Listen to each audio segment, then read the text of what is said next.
watching Capital One Bowl Mania.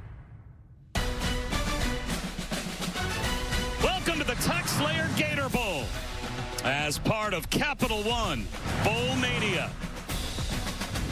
Here in Jacksonville, Virginia meets Missouri as two teams that were both on the doorstep of the college football playoff this year and fell just short, but both certainly have seasons worth celebrating. Virginia, 10-3, took Duke to overtime in the ACC championship game, 10 wins tied for the most in program history. As far as Mizzou is concerned, 4 losses, but to top 10 teams. One possession losses to Alabama and Vanderbilt. Win those two, and who knows, you might be in the college football playoff, but any stage is a good stage to watch Ahmad Hardy run the football, as good as any back in America this year. Hi again, everyone. Bob Wischusen here with Louis Riddick. Chris Button is with us as well. To get to the doorstep of the college football playoff and fall just short, there is natural disappointment. But these are two programs that overachieved this year and deserve this stage tonight. No question about it. Look, for Virginia, it was very disappointing to lose in the ACC championship game to the Duke Blue Devils. But head coach Tony Elliott said, look, his football team turned the page pretty quickly. When they got back to practice, he practiced them hard. He said, look, this is a measuring stick game against these Missouri Tigers. He believes that this is a quintessential, like, standardized SEC football team, and he knows his football team's going to have to play very well here tonight. And for Eli Drinkwitz in Missouri, look, this is a team that boasts one of the best rushing attacks in all of college football, the #1 rushing attack in the SEC. And they're going to have a great matchup here tonight against this Virginia football team that wants to get to 11 wins desperately. Here come the Who's,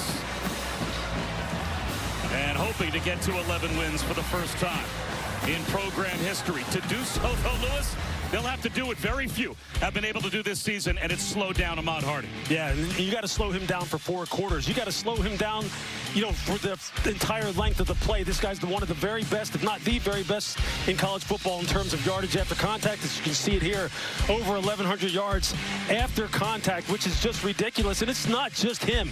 His running mate, Jamal Roberts, they form the most potent 1-2 tandem in all of FBS, and we're going to see it on display here tonight. A Virginia team that was picked to finish 14th in the ACC, 19th in the college football playoff rankings. They'll get an SEC test with Missouri when we come back and kick it off in Jacksonville.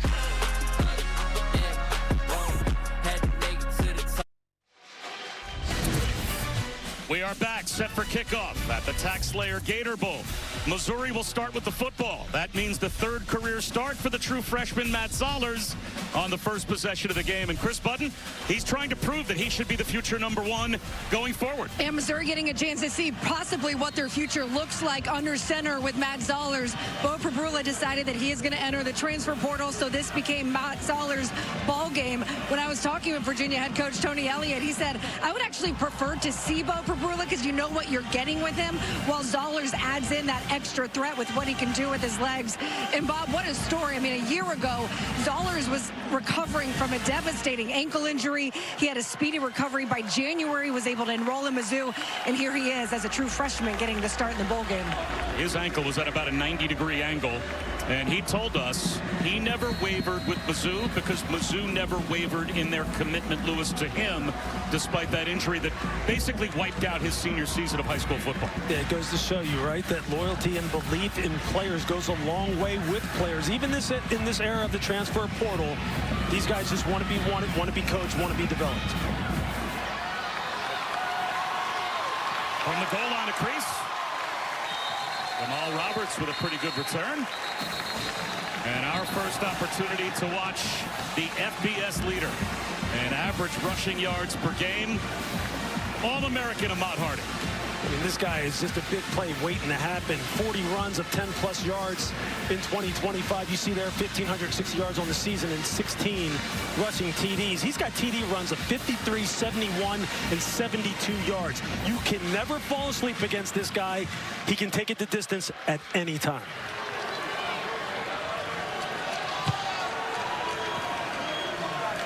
Xavier Lloyd in motion. And a keeper for Zollers. Little misdirection. You'd expect Hardy to touch the ball first. James Jackson brought down Zollers, though, as he's trying to loosen up that defensive front for Virginia. 5-yard gain. That's not what you expect to see in the beginning of the game for Matt Zollers, considering the fact that, look, he's someone really they want to develop as far as a passing game perspective is concerned. But Eli Drinkwitz, he's going to pull out all the stops here tonight. Now it's Hardy. And he has stood up and driven back. A defense without two of their better linebackers. Certainly Cam Robinson is going to be missed in the heart of that Virginia defense. Heard before the game, Maddox Marcellus with an injury out as well. So their rush defense tonight without two of the components that help put these numbers up during the regular season. Yeah, absolutely. And I'll tell you what, Tony Elliott told us he knows that his front seven is going to have to play some of the best fundamentally sound football that they've played all season long. Pad level footwork, disengaging at the point of attack, all the fundamental things are going to come into play tonight.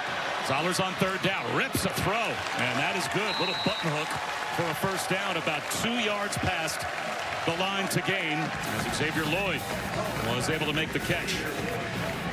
Yeah, this Missouri passing attack, as far as its wide receivers are concerned, not operating at full strength. Joshua Manning hits the portal. Marquise Johnson hits the portal. So really tonight it's going to be the Donovan Alubade, the fantastic freshman. It's going to be all about him, about Xavier Lloyd, Sean Terry. Those are going to be the names that are up, guys who need to step up and show that they can take on the load. Zollers up the seam. Catch and run for Alubade. Across midfield goes the freshman. And this is the guy, Donovan Alubade. You got to see him for the first time live down in Vanderbilt earlier in the season. He's got it all. He can get off the line of scrimmage. He can run the short routes, the intermediate routes, catching traffic. He can do it all. Ahmad Hardy. So many yards after contact. He breaks free. Ahmad Hardy inside the 5 before he's finally wrestled out of bounds. Emmanuel Cardley saved the touchdown. This is what we're talking about, yards after contact. You cannot bank on the fact that you think this guy is down. Just look at him. The legs never stop moving. And he's always looking for an escape route. And that's why he has all those runs of 10+ this season, and why he has ripped plus 40, plus 50-yard runs as well. They give it to him again. And this time, a good job by the UVA front as the Hoos stack the middle and bring him down at the line of scrimmage. This is where both of these teams, quite honestly, have kind of been middle of the pack to not being very good. Virginia's defense got to show the ability here to not allow Missouri to run the football in. They have to understand the tendencies. Jamal Roberts comes in this game. He sits in the Wildcat. You got to be alert for this. You have to really firm up down here as far as your run fits and your tackling fundamentals. Left tackle Caden Green lost his helmet, so he's off the field for a play. They run that direction anyway, and why not? Touchdown, Jamal Roberts.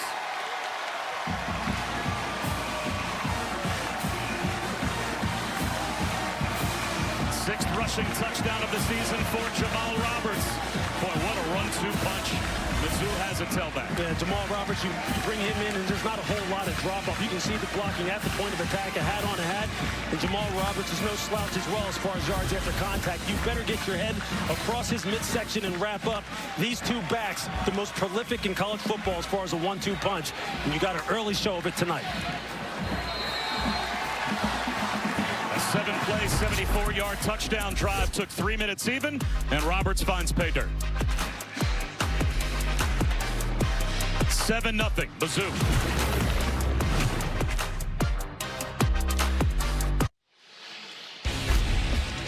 Looking at the keys to victory here tonight for Virginia. Offensively, no turnovers, quarterback decision-making. That means Chandler Morris has to be precise. There's no margin for error. Defensively for Missouri, get Virginia behind the chains and dominate them on first down so you can get them there. Then you just turn loose Zion Young and Damon Wilson, two of the best pass rushers on the edge in all of college football. Offensively, feed running backs Ahmad Hardy and Jamal Roberts. Well, I think Eli Drinkwitz is already doing that. And defensively for Virginia, you've got to limit the explosives of 10+. That wasn't the way they envision this game starting for them defensively. They better get their arms around that, or it will be a long night and a quick night for Virginia.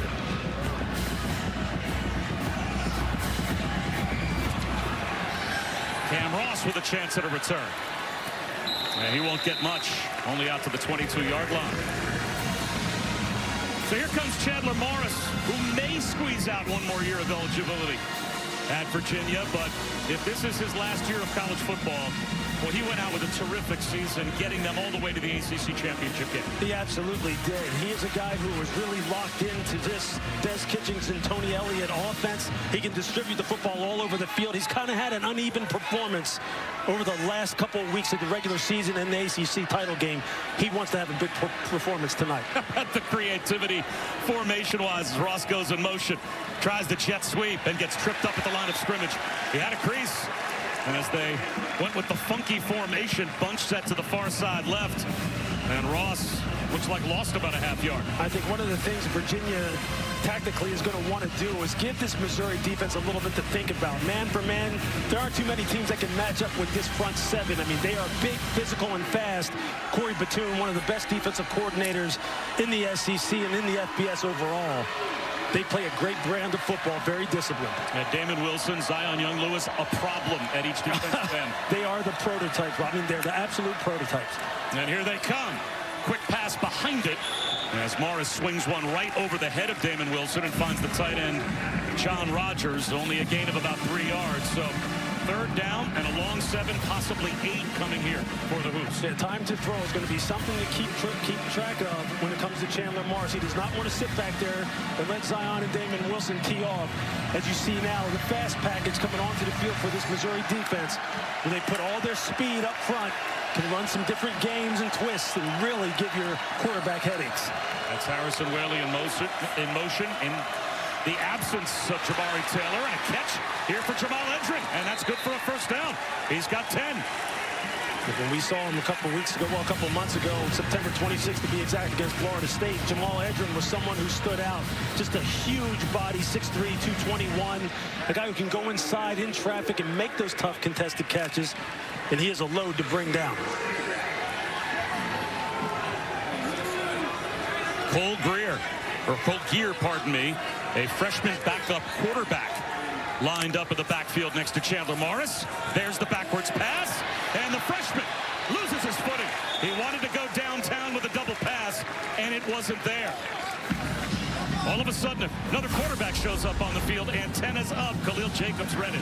Yeah, it's just a great job by Khalil Jacobs for getting out there and kind of messing up the timing. You can see the Missouri secondary, they sniffed it out immediately. No one bit up. Everybody stayed back in their zones with good eyes and good route recognition. But again, Des Kitchings, offensive coordinator, along with Tony Elliott, just emptying the playbook right away, giving this Missouri defense a lot to think about. No Jamari Taylor. So a couple of trick plays on this opening possession for Virginia. And now the more conventional handoff. Harrison Whaley, 2 yards. And there you see that active linebacker core. That time Nicholas Rodriguez making the tackle. But they've got 2 big dudes on the inside, led by Chris McClellan, number 7, who goes 6'4", 323. And him along with Sterling Webb, they're just so active on the inside. And these linebackers was able to clean up as a result. Although they're missing the standout Josiah Trotter here tonight, who's not playing. Who led them in tackles this season. False start. Now it'll be third down and 13 as Cam Ross took a step. Number 6, offense. 5-yard penalty, third down. Well, let's take a look at our impact players built by the Home Depot. Yeah, there's some real good players in this football game here tonight that you're going to see.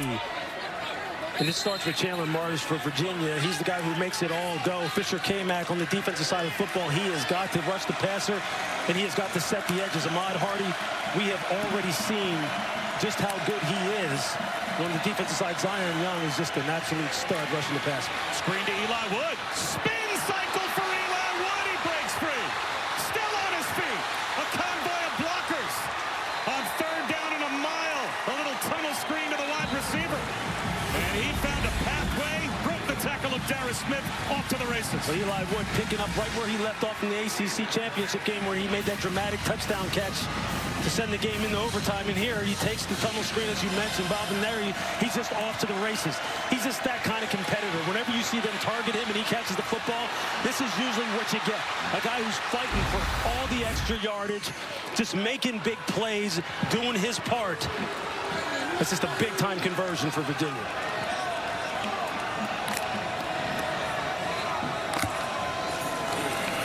Play action.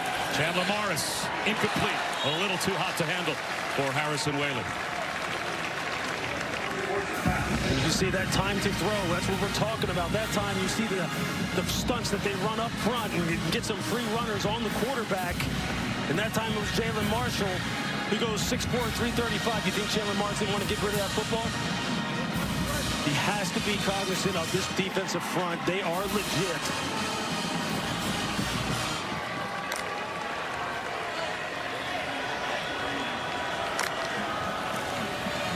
Straight ahead run. And Whaley picks up 4 to make it 3rd down and 6. And that's just a good, tough run by Harrison Whaley, with Virginia not having their do-it-all back, Jamari Taylor, who opted out of this football game, who had a fantastic year for him. And remember the first game we did with Virginia against Florida State, how Tony Elliott talked about the fact that this offensive line has been totally remade. It's not even an offensive line they thought they were going to go into 2025 with. They've just been besieged by injuries. Ross in motion. Shovel pass. Whaley. Can't shake free. And now a decision for Tony Elliott. You've got about a 45-yard field goal as an option to get on the board here, or you go for it on 4th and 2 inside field goal range. I don't think there's any question he's going to go for it. He saw just how explosive this Missouri offense is. And they can hog the football and not give you many chances at it because of their ability to run the football. Well, that was their first miss on 3rd down on this drive. Now a chance on 4th down. A lot of pre-snap motion as well for this Virginia offense. And this is where they'd love to have Jamari Taylor. Morris, well protected. High throw incomplete. He was trying to find Cam Ross and airmailed him. So Virginia turns it over on downs. Missouri with a 7-0 lead. We'll have it when we come back. It's just good fundamental defense by the Missouri Tigers. Toriano Pride sitting right there in the throwing window. Missouri's football.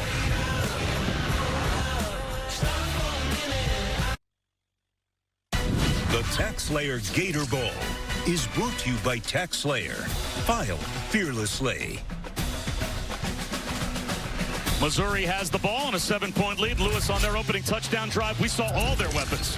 Yeah, this is exactly the kind of start that they wanted. Just give Zollers some easy throws off of play action. They're hitting Donovan Olubide. Turn the football over to Ahmad Hardy and just let him do what he's done all year long. Just an absolute yak monster, yards after contact. Just look at the block at the point of attack by the pulling guard, number 77, Curtis Pigler, as Jamal Roberts goes in for the touchdown. This team is physical, man. They are old school running the football. Trying to turn the corner is Roberts, and he gets stretched out. But let's remember also the weapons that Mizzou is without.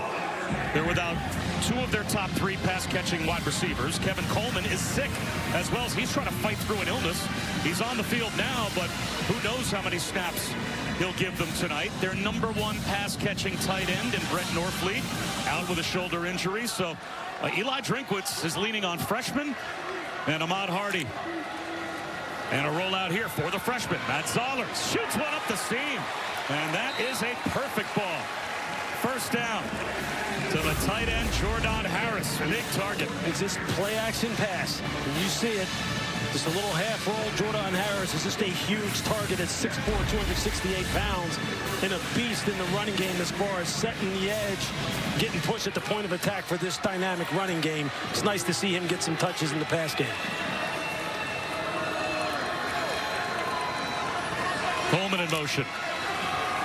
Roberts again. 5 more. Gets close to midfield. That wide zone, that outside zone that you see run on Sundays in the NFL by teams like the Rams, like the 49ers. This Missouri football team does it as well as any team in all of college football. They get pushed at the point of attack. They've got great athletes, and they're big on the offensive line, and they're tight ends. They're the ones who are doing work on the edges. Jude James, Jordan Harris. And now the Wildcat look. Zollers splits out wide right, so it's a direct snap to Roberts. And easily picks up a first down into Virginia territory. The 6th-year safety Devin Neal ran him out, but that's 13 more yards. I mean, just look at this. Watch the pullers. Watch the double pullers in the block at the point of attack. And he's just downhill. Just look at this. It's textbook. It's just like you draw it up. Everyone gets their guy, and he doesn't get touched until he's 7-8 yards down the field. I mean, that's day 1 install running game, and they're executing it to perfection. Zollers off his back foot to the sideline. Olubade. He is bumped. No flag comes out. Donovan Platt with some contact. It'll be second down and 10. That's a nice job by corner Donovan Platt of playing this combination route when you get a post in a corner in your zone. You pass off the post, wait for the corner to come back to you, and make a play on it. That's just good, fundamentally sound defense by this Virginia secondary.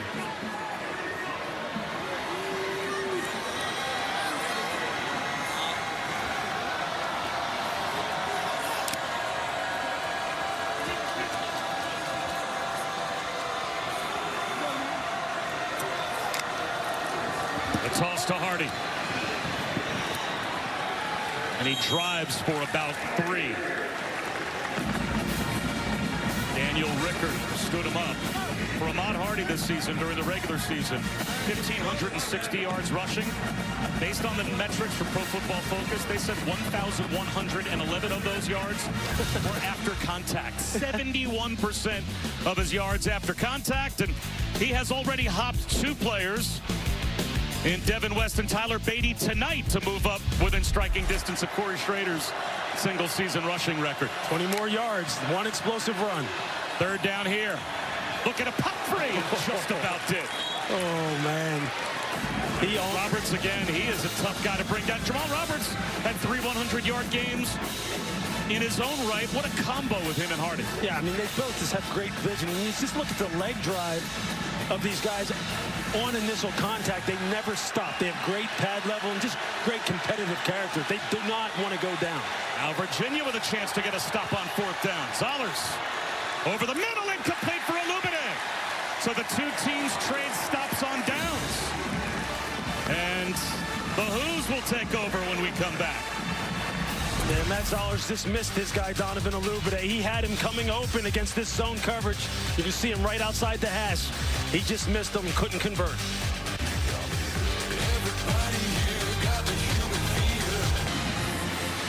Kick off your Week 17 NFL Sunday at 10 a.m. Eastern with the Countdown crew on ESPN and the ESPN app. And then our Monday Night Football matchup, the Rams in Atlanta to take on the Falcons, 8 Eastern on ESPN, ESPN Deportes, and the ESPN app. Both teams stopped on downs on their last possession, so the Cavaliers back to the offense. Swing pass out to the left to Cam Ross. And he's got 4 yards. Chris. Chandler Morris playing with this uncertainty of, is this his last college football game? He's applied for a waiver, waiting from the NCAA. He said, I didn't think about it much when we applied for this process in October, but now that I've had some downtime to sit and wait, now I am starting to get antsy. It's uncertainty for him, but also for Tony Elliott, because he wants Chandler to be able to come back, but also has to game plan if there's a chance the NCAA says no. They're hoping to find out early in January. And with the wild world of college football in the portal, it's hard to wait to make your decision. Whaley pops, pads right at the line of scrimmage. No gain. Nicholas Rodriguez. He was right behind Elias Williams. Think Elias Williams with the first contact. That was unbelievable as far as his ability to beat the block and meet him in the backfield. As we've said, this Missouri defense, just one of the very best in college football, and in particular on 3rd down, where they're 3rd in the SEC and top 20 overall in FBS. You do not want to get behind the sticks in 3rd and 4, 3rd and 5 against this pass rush in this fundamentally sound back 7. They got 5 at the line. Does Mizzou. Only 1 in a 3-point stance. Now a couple, but hard to tell who's on the way. They rush 4. Out of the pocket, rolling right is Chandler Morris. He's looking for the first down line to gain. Scampers up the sideline, and I think he got just enough. It is a first down for the Cavaliers. Nicholas Rodriguez ran him out, but Chandler Morris has 7. I mean, it's Damon Wilson who lets Chandler Morris get outside the pocket and use his legs to get that ball across the line to gain and pick up the first down. It's just a mistake on the part of Missouri, and Chandler Morris makes them pay with his dual threat capabilities. This was the 4th year in a row that Chandler Morris was a team's starting quarterback on opening day. Last year, record-setting year at North Texas. Play action here. Floats one to the sideline, just out of the reach of Cam Russ. And this is why he is applying for that waiver, Lewis, to try and get another season, because if you go back all the way to COVID, not counting against eligibility, or his TCU red shirt, the following year he injured his knee in the first game and only played 4 games. So in spite of the fact he's been in college for 6 years, he's only played 3 true full seasons. Yeah. You hope he gets that waiver to get that last season. Yeah, absolutely. And a lot of times, look, guys aren't in that big of a hurry to kind of leave their college environment. And in the case of Chandler Morris, with NIL being like it is now, these guys have a pretty good life when they're still in college. Tight window to Jamal Edrin, and that's good enough for another first down. That's just great timing and anticipation on the part of Chandler Morris. And Edrin, again, we talked about that 6'3", 220-pound frame. He's just hard to miss, and then he's hard to bring down. Whaley lassoed at the line of scrimmage and lost a half yard. Harrison Whaley, the Wyoming transfer, his first year at Virginia, but he's the FBS active leader in career rushing yards because of all the yards he piled up at Wyoming. He was a 1,200-yard rusher. At Northern Illinois, he ran for almost 2,000 yards over a couple of seasons there. Yeah, they do a nice job of running the football, again, behind this remade offensive line that isn't the offensive line that they envisioned coming into the season. But nevertheless, Jamari Taylor comes in and has just a heck of a season, rushing for over 1,000 yards and 14 touchdowns. So Virginia looking for the equalizer to start the second quarter. The TaxSlayer Gator Bowl will continue after these messages and a word from our ABC stations.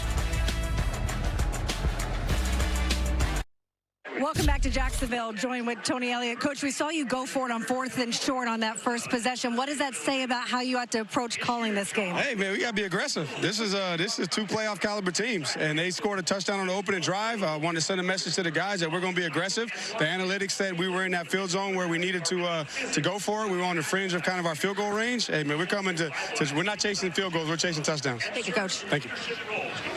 Well, it's a Virginia team that played 7 one-score games this season, including 4 that went to overtime. So they've been in high-pressure situations all year. Edrin, 5 yards to set up 3rd down and 5 to start off the second quarter. This is only the second time this season that Virginia also trailed after the first quarter of play. The only other time was in the championship game against Duke. Yeah, they've been a very efficient football team under Chandler Morris's direction. And you can see why. You see how that clock in his head is something that he is very aware of in regards to this pass rush. And here now on 3rd and 5, you have to be aware of it again. You have to be on time, in rhythm. Receivers got to run the right routes, get open, because this pass rush is hunting you down. They're 3 for 4 on 3rd down.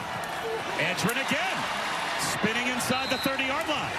Make it 4 for 5 on 3rd down for the Cavaliers. I mean, that's just so good. And you're going to see Jamal Edrin now just coming right inside the flat defender. And that was Darius Smith who was dropping out of there, number 19, trying to get in the throwing window, and Edrin just runs right through it.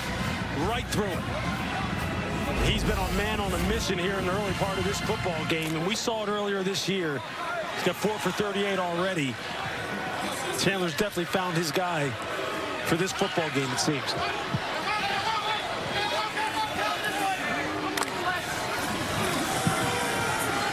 They fake the end around, and Morris throws this one away.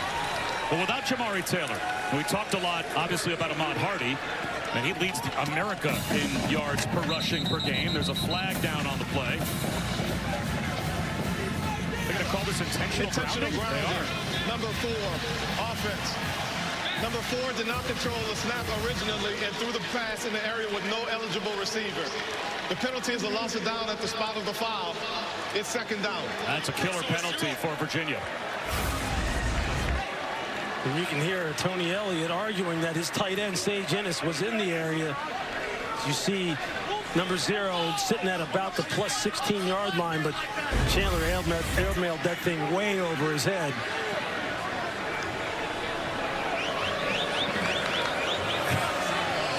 Well, we have Matt Austin, our officiating expert. And Matt, when it comes to just airmailing a player out of bounds, where is that gray area between in the area and I'm avoiding a sack to just throw it away and taking intentional grounding? Well, there's a lot of factors involved. When you throw the ball that high and that far out of bounds, there's no way he's in the area. You got to throw a line drive right over his head if it lands 20 yards past, but he had a chance to jump and maybe touch it. They'll give you the benefit of the doubt, but in that case, that's way too far. So Whaley will make it 3rd down and long.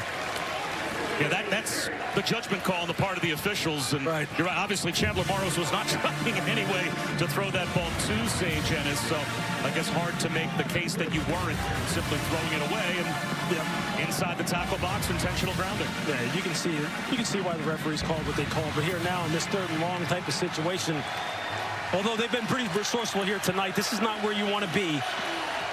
This Missouri pass rush hasn't been able to get home yet. Here's Whaley, probably just thinking field goal range here. And that's not bad. That's a 10-yard blast up the middle. So that'll pull Will Bettridge 10 yards closer if they opt for 3, and they will, just to try and get on the board. Intentional grounding took them out of the field position where they're thinking touchdown, but that's pretty good game management there. Yeah, it is. And, you know, what I like so far is how physical this offensive line is attempting to play and is playing against this Missouri defensive front. And Jamal Edrin, hey, he has said, hey, look, we're trying to get to 11 wins, man. He's in line for a big night. Bettridge from 42 is pure. He's now 23 of 28 on the season, and the Hoos are on the board. We just saw Oregon in that explosive offense going up against Texas Tech, whose defense is just a nightmare. Marion Folks on the return with a cutback. So back to the offense for Missouri. And Chris Button, how do you watch 2 bowl games 750 miles apart with a wardrobe change in between? You have the answer. A little bit of planes, trains, and automobiles. That's the Zollers family. They have a brother, Zach, who's a D lineman for Pitt. They played in Annapolis for the Military Bowl.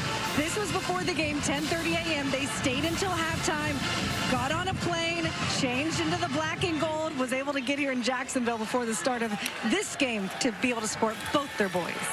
That's awesome. Olubade on the screen loses about 3 yards, but Pete Beth and the Zollers family getting a chance to watch Matt's 3rd career start. And again, start the day in Annapolis, watching son number 1, finish the day in Jacksonville, watching son number 2 with a wardrobe change and a plane ride of about 750 miles in between. And they do that 1,000 out of 1,000 times. I mean, how cool is that to just follow your children around and watch them compete and do the things that they love? Ahmad Hardy, he barely gets back the yards that they lost on the screen. So now Virginia, they got a stop on downs with Jacob Holmes making that tackle earlier. And now they have forced 3rd down and 10. And Ahmad Hardy looked a little frustrated walking off the field. But Zollers, I guess mom and dad know there might be a pass coming now on 3rd and 10. Yeah, no question. Look, this Virginia defensive front starting to settle in a little bit. Play with better pad level, get more than one hat on the football, especially when you're talking about Ahmad Hardy. But this is where Eli Drinkwitz wants to see Matt Zollers perform. When you know it's a drop-back situation, or maybe not. Surprise! They run it. Did they get it with Jamal Roberts? He got it without measurement. The officials say 1st down.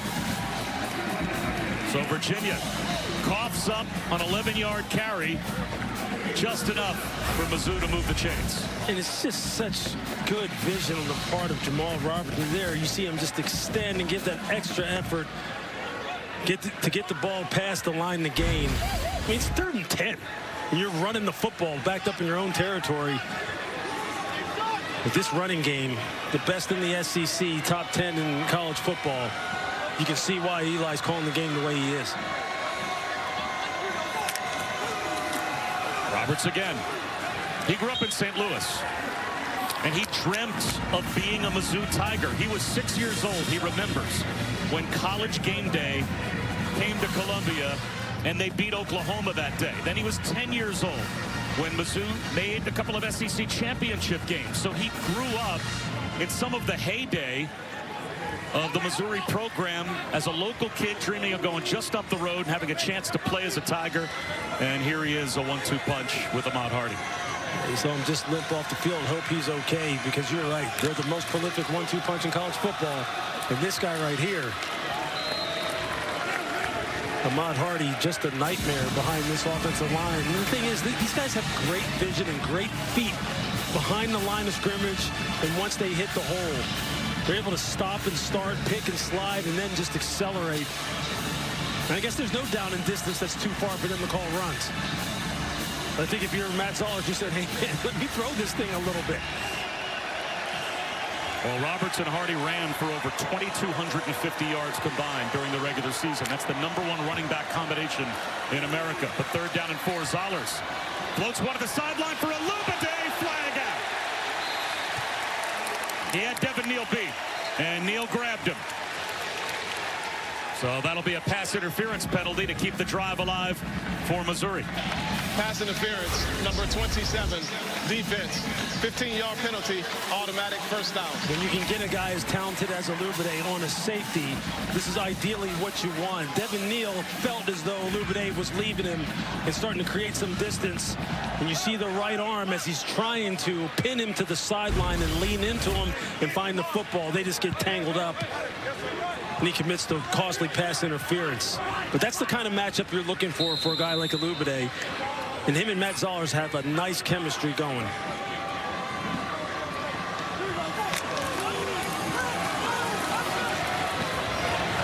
Hardy for about a yard. Devin Neal. He can come downhill, and now a little pushing and shoving after the play was over. Players have to be separated just to make sure Hunter Osborne pulled away from the pile, and no flags come out. Let's go down to Chris. Yeah, Lewis noticed that Jamal Roberts came off limping. He has now gone into the injury tent, and they are looking at his right lower leg.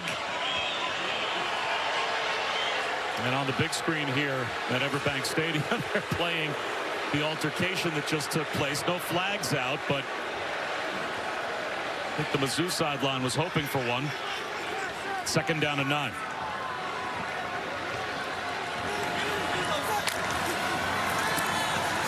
Zollers over the middle, tipped ball, incomplete, singed it through the hands of Olubade.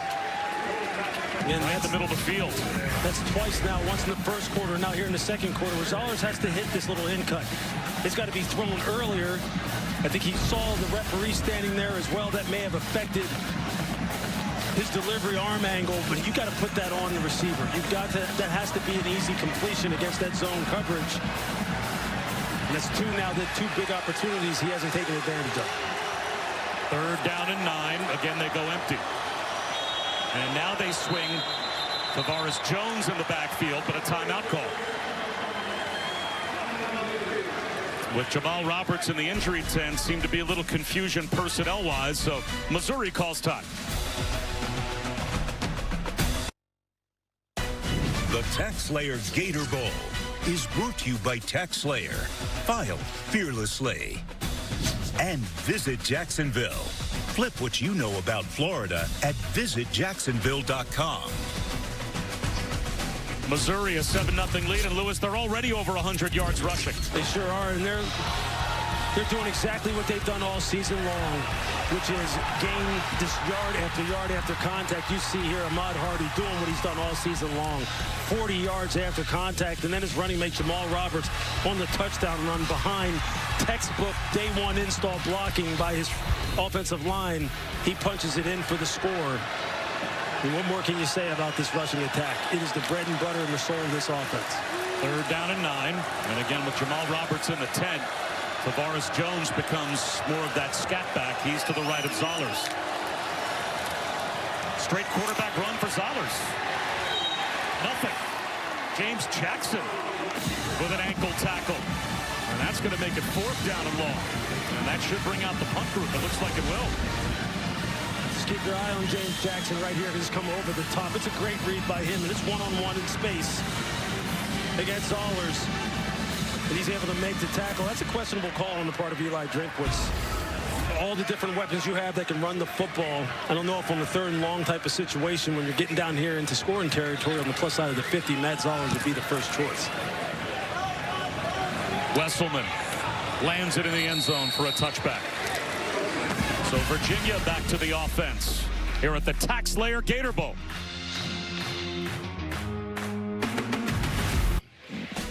Welcome back to the TaxSlayer Gator Bowl. as part of Capital One Bowl Mania. Bob Wischusen, Louis Riddick, and Chris Budden. We're here in Jacksonville. Both of these teams trying to make history. With a win, it would be the first ever 11-win season for UVA in their 136-year history. And Missouri, they're trying to win 9+ for the third year in a row. Eli Drinkwitz has taken this program to new heights. Chandler Morris back to the offense. And just throws it away. And Jamal Edrin in the area, but tossed it out of bounds. 2nd down and 10. You just really study this Missouri defense, led by defensive coordinator Corey Batoon. They're just so fundamentally sound. Even off of that play action fake out of the gun, nobody bit. Everyone found their pattern matches in their zone coverage quickly, and Chandler had no other choice but to throw it out of bounds. They're just so good. They're just so well coached, and they're deep. 4-man rush. Incomplete. John Rogers, the intended receiver. So now it's 3rd down and 10. And there you just see one of those youngsters, Jeremiah Beasley, getting the chance to get some more reps with Josiah Trotter out. You just see how quickly he can just close on the football and create the PBU, and now they've got him in 3rd and long again. The officials in the secondary having a conversation. The clock should have stopped on the incomplete pass. That was the problem. One of the officials spotted the clock rolling. So Chandler Morris has been perfect so far on 3rd down. And Virginia is 4 for 6 as a team. Virginia's been very good all season long. Chandler continuing to show you that he's a good decision maker. Throwing the football with accuracy, he's going to need to deliver again. Missouri brings a blitz. It's picked up. Morris, clean pocket, and delivers another strike to Eli Wood.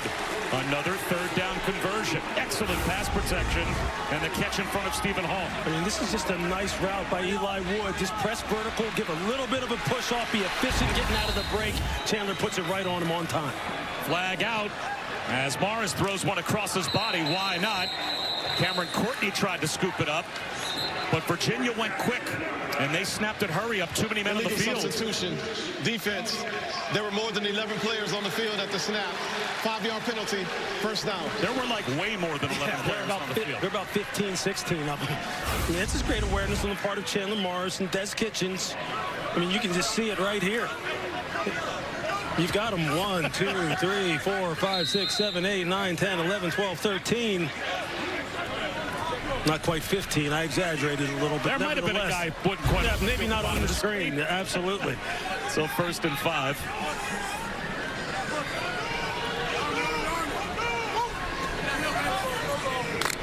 There goes Wood in motion. Whaley tries to bounce it outside and gets the edge. Pounds his way across the 45-yard line. Toriano Pride. He had some pride trying to stand in there to make that tackle on Whaley. And I'm just going to tell you, when you come from distance like this against a back like Whaley, you have to make a decision. In your mind, you're going, do I really want to do this? They go up-tempo again, and this time, Missouri was ready for it. Sage Ennis immediately tackled right about at the line of scrimmage. Well, I'll tell you what, Santana Banner, as a safety, goes 6'3", 210. He goes, hey, you want to pick on somebody my size. These safeties are huge for Missouri. I mean, Marvin Brooks goes 6'1", 204. Dalen Carnell, 6'2", 225. Banner, 6'3", 210. They have got some dudes in the back end that will put their pads on you. Now it's a true freshman, Zay Davis, in a tailback. And he gets a chance. Good run. He's hit at the line of scrimmage. Still got about 3.5 to 4 yards to make it 3rd and manageable. Zay Davis only has 6 carries on the season. But you just love the extra effort, continuing to fight and push and see if he can get them in the 3rd and manageable. We're so far tonight, 5 of 7 on 3rd down. Chandler Morris trying to make up for how that ACC title game ended.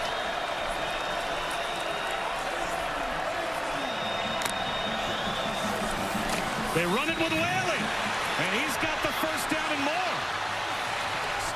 All the way down, somersaulting to the 35-yard line of Missouri. 16 yards for Whalen. And just look at the block here at the point of attack. You see the left tackle, Mikhail Boley, just turn out on the defensive end. He's got a lane you could drive a truck through. Bootleg for Morris. Takes a shot down the sideline. Incomplete. Again, they went up tempo. But that time, he overthrew Courtney. How about this mix of tempo from Virginia? We had them a couple times this season, and we didn't see this. They were pretty consistently a huddle team and taking the play clock down, but they've clearly confused Missouri a couple of times. Yeah, as well. I don't think there's any question that Tony Elliott and Des Kitchings, offensive coordinator, know that they had to change things up. This is too good of a defense to just play them straight up. You have to get them to think, get them to slow down, change tempos, always keep them on their heels, keep them thinking what's coming next. As you see, this is a one-score game. Virginia is right in it, and now they're driving.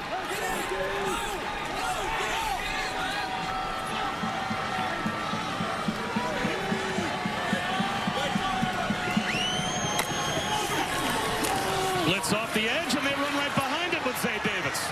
And he crab crawls coast to a first down. About 2 yards short, so another third down coming here as Tristan Newsom made the stop. And it looks like maybe Missouri had an alignment error as far as how they set their front, because in between the A and B gaps, in between the center and guard and tackle, I mean, there was just no one there. Just no one there by alignment. That's an easy 5-6 yards before you even get touched.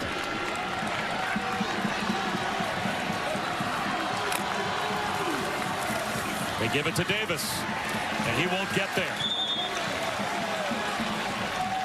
So now it will be fourth down in field goal range again. Zion Young made the tackle on Zay Davis. I don't think there's any question Tony Elliott saying, look, we've already kicked one field goal, and that was because we got knocked out of scoring range because of the intentional grounding. We're definitely going forward here. But the way Chandler has been hot throwing this football and the way they've been changing up the play calling, I would keep an eye on number 7, Jamal Edrin. He has been hot in the passing game.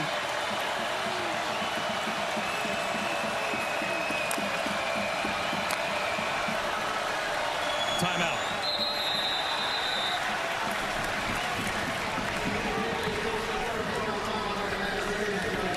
Chandler Morris with the hard count and the clap tried to get Missouri to jump. And there was a flinch in the neutral zone, but the Tigers got back. So they will spend their first timeout.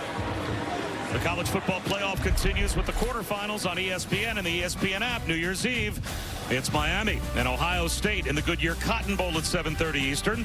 And then New Year's Day, Oregon, Texas Tech, and the Capital One Orange Bowl at noon. Alabama, Indiana in the Rose Bowl presented by Prudential. And we'll cap the night with Ole Miss, Georgia in the All-State Sugar Bowl.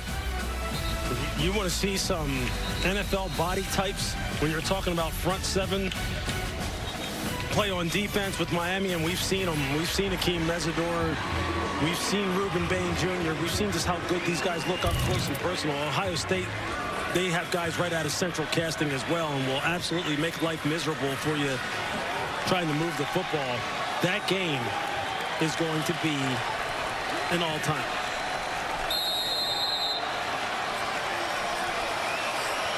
So now, after the fourth down timeout, 44-yard field goal attempt for Bettridge. I'm a little surprised by this, to be honest with you. And this one's going to miss wide right.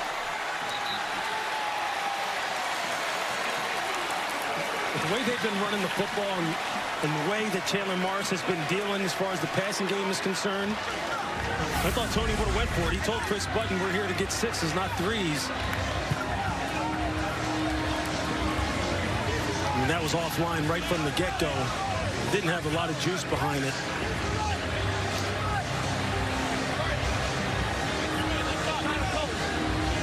That hurts. They've had the ball 3 times. All 3 possessions have been double-digit plays. And they've only got 3 points on the board. They haven't punted yet, and there's 3.5 minutes to go in the first half. And they only have a field goal to show for their trouble. Zollers, quarterback draw. Ahmad Hardy tried to act as the lead blocker or a decoy. Hunter Osborne made the tackle.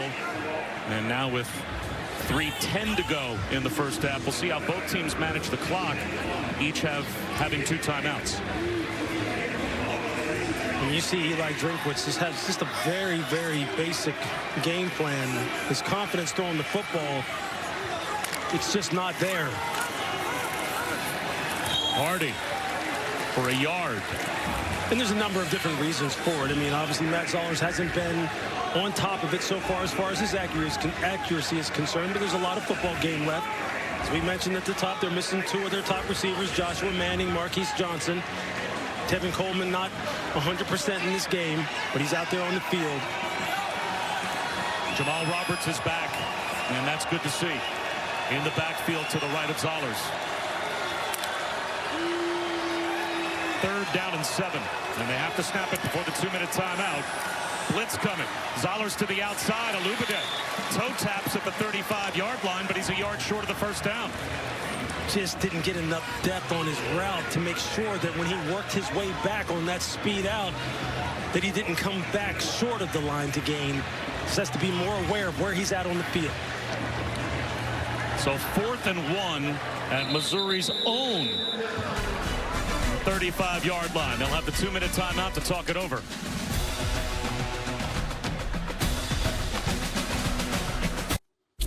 KFC halftime report minutes away. Booger McFarland, Kevin Nagandi here. Busiest bowl day of the season. We've got emotional coaches. We've got double-digit comebacks. We've got Pop-Tarts. Right now we have Mizzou up 7-3. What do you see? Both teams are playing to their strength. Missouri's running their football well. Virginia, Chandler Morris is throwing the ball. Which team's secondary pitch is going to show up in this game? That's who's ultimately going to win. We'll see you at the half. Back to you, Bob and Lewis. Well, Kevin, we're back with a punt. As Wesselman kicks it to Cam Ross, it takes a hop. Ross has it bounced right off his chest. So the muff can't be advanced, but it's going to be Missouri football. He waved his teammates to get away from it. And then tried to field the short hop and coughs it up on special teams. I mean, he made the right decision as far as giving what they called it Peter called, meaning everyone just get out of the way. But then he panicked. He thought that ball was going to take a bounce. Maybe they're going to get pinned down inside the 5, inside the 10, and tried to field it. And it takes a wild hop. He doesn't even know where the ball is. He should have just let this go and just lived with the result as far as field position, because now he's set. This Missouri offense up on the plus 25.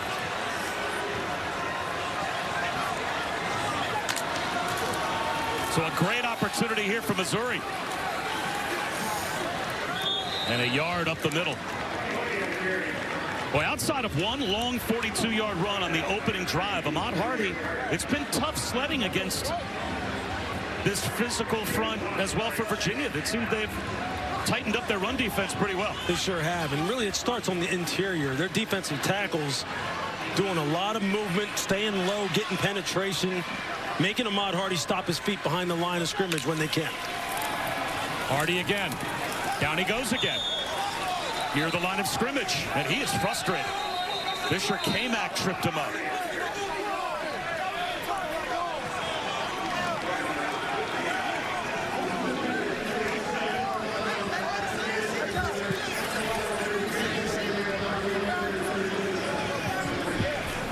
Bob Wischusen, along with Lewis Riddick, Chris Button here as well in Jacksonville, the TaxSlayer Gator Bowl.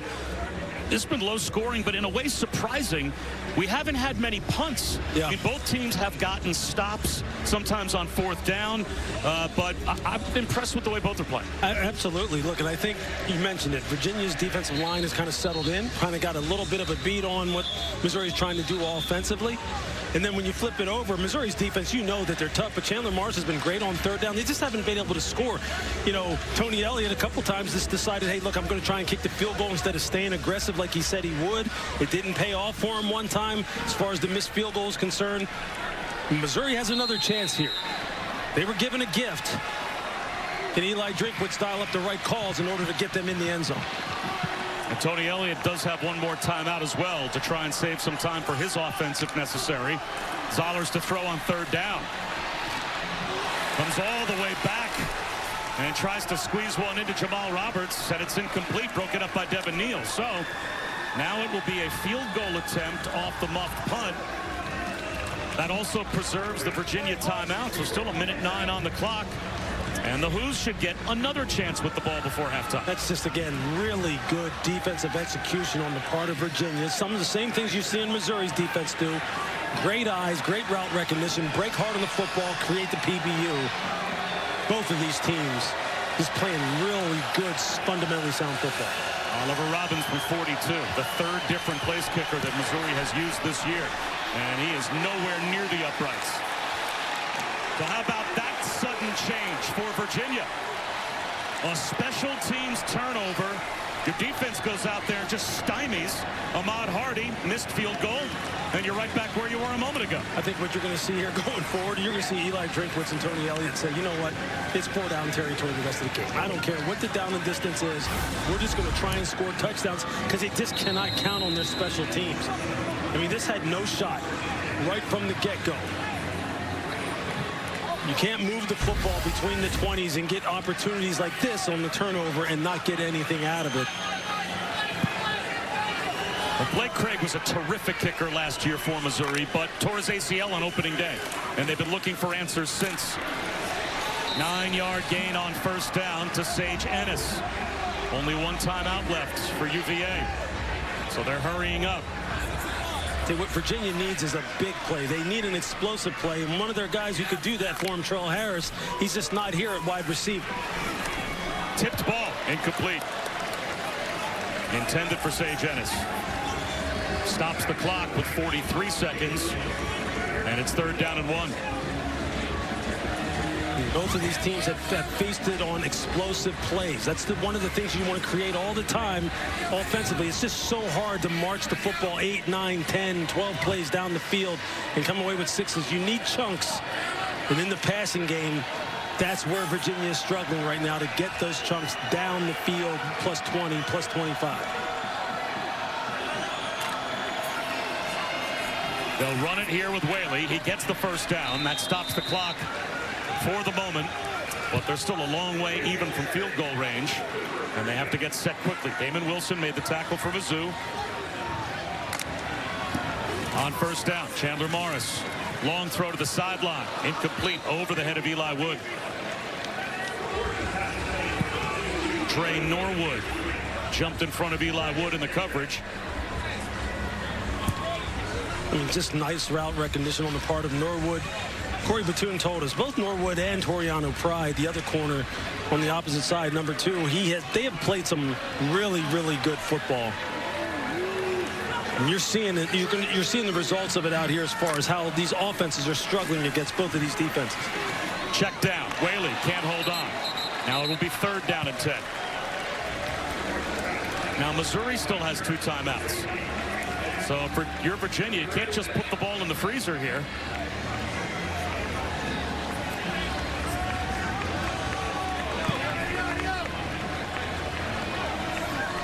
Chandler Morris has been good in these down and distance situations. He's just got to be good with his decision making, as you're talking about. Whereas you don't want to just give Missouri an opportunity without taking any time off the clock and their timeouts to get another crack at it.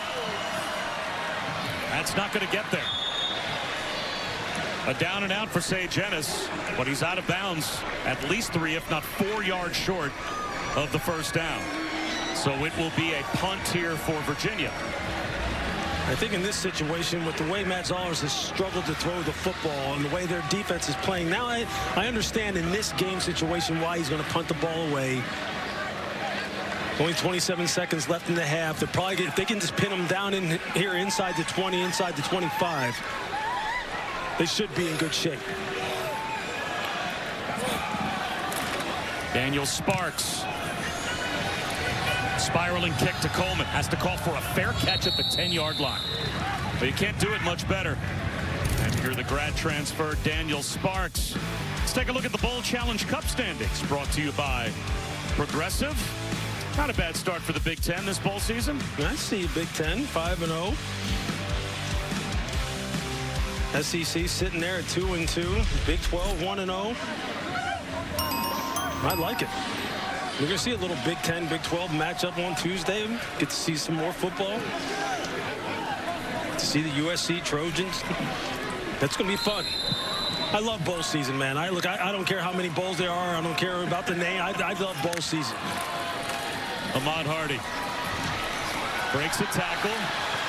Not much time left here with only 15 seconds on the clock. And a couple of timeouts starting from their own 10-yard line. Now, you are bowl season's best customer. I have never hung out with more of a football junkie than you. Hey, man, because soon it's going to be all over, right? And we're going to all be sitting around going, oh, my goodness, we have to wait until August. We're going to have to wait again until we kick it off. Now, your life without me in the spring is going to be so... Oh, geez. Well, it's going to be time to get ready for the draft. Yeah, more football. There you go. There's Hardy. Flag thrown.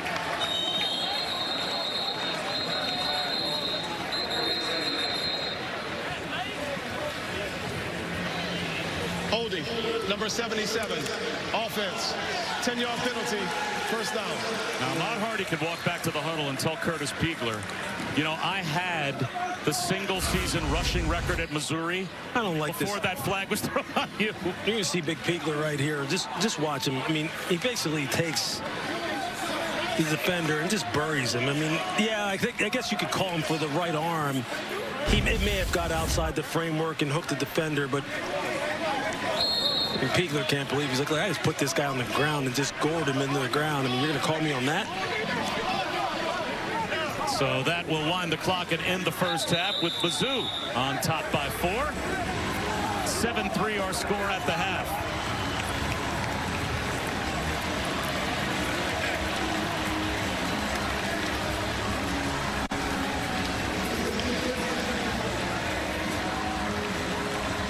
And let's head down to Chris Button.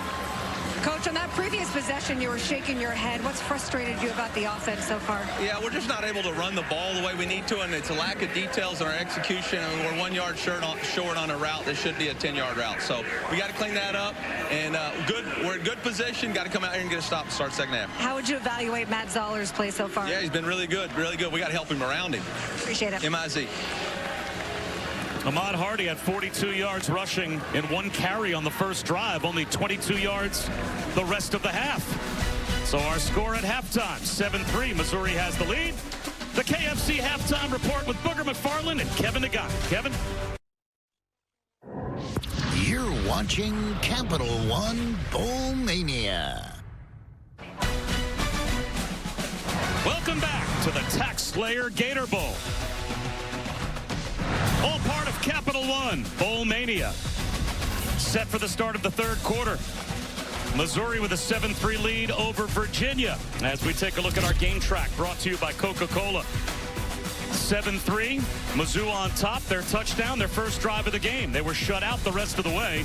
Virginia had 3 double-digit play drives offensively in the first half, and they still only have 3 points on the board. Surprising. Bob Wischusen here with Lewis Riddick. Chris Button is with us as well. So both teams have some positives at the line of scrimmage to build off of, but neither offense has any explosive quality to it.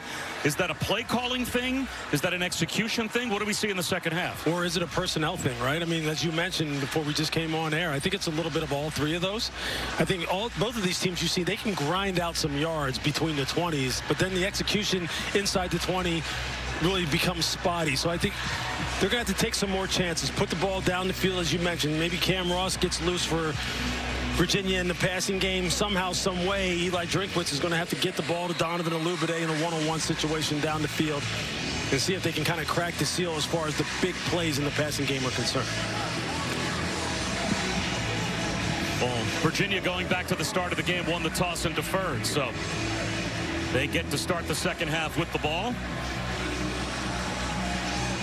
114 rushing yards for Missouri in the first half. But remember, 42 of those yards came on 1 Ahmad Hardy carry. After that, he was limited to only 22 other yards rushing in the first half. Down to Chris. Yeah, spoke with Tony Elliott at half, and what you guys were saying about how do you move the football, he's going to try and find some explosive, some chunk plays, because he feels like if he can continue drives, then once they get inside the 20s, that they'll be good on the other end when they get back on defense. Have to be disciplined in the run and watch out for the play action, because he thinks Missouri's going to try and do the same and find a way to get some chunk plays. Well, both teams, Lewis, have forced a lot of 3rd and 7+, which might take the play action away. Exactly. You got to win on first down. Got to get 4+. So you have the whole playbook at your disposal. Whaley goes backwards on the opening play of the second half. Nicholas Rodriguez, face mask to face mask with Harrison Whaley for a loss of 2. And that's not the chunk plays we're talking about. But yeah, when you see it, Nicholas Rodriguez has really stepped up and played some really good football. He's undersized at only 6 foot 215. But you see, when it's his number to come downhill and blitz the front, as he did on that play, he can create some problems. Morris on second down. Edrin out of his reach, and he pays the price anyway. So now it will be 3rd down and 12. Rodriguez, that time, dropped back in pass coverage.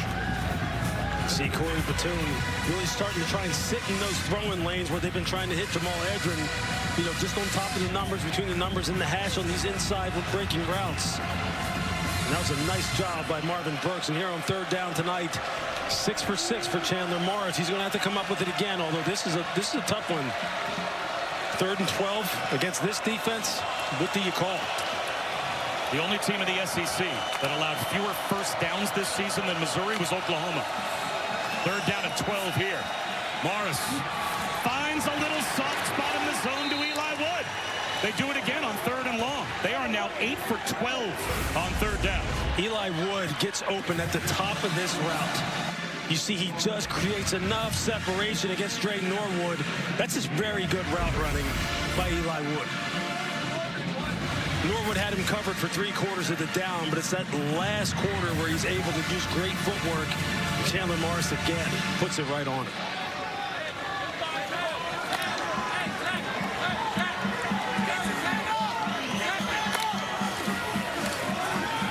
Morris, swing pass. Whaley with a blocker.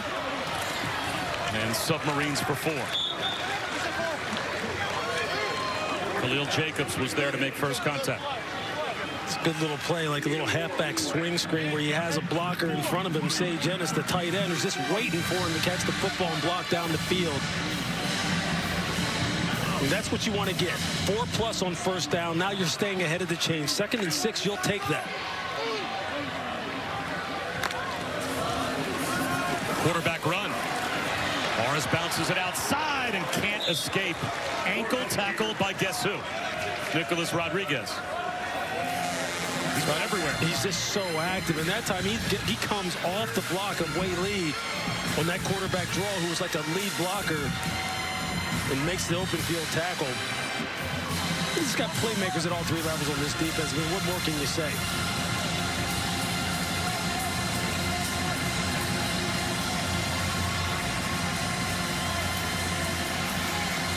But yet another 3rd down. Can they get this ball downfield? Maybe a slot fade here to Eli Wood. Little counter for Morris. He'll roll out. Reaches the ball out, but didn't get there. Garris Smith, sideline to sideline pursuit to make it 4th down and 1. And you see, he had the run pass option. He was trying to get this ball. He's going to see if he can get it to Cam Ross down the sideline, and he decides to tuck it. He's going to be a full yard short. They've got go-for-it personnel on the field, Lewis. They keep on substituting. They have to get organized here. It's 4th down, you're right, at least 1.5 yards, if not 2. I mean, at some point, somebody has to break loose. Yeah, absolutely. A big 4th down here on their side of the field. And they're still trying to get lined up. Play clock at 5. Play action. Morris floats one to the near side. Running under it is Ross. 1st down.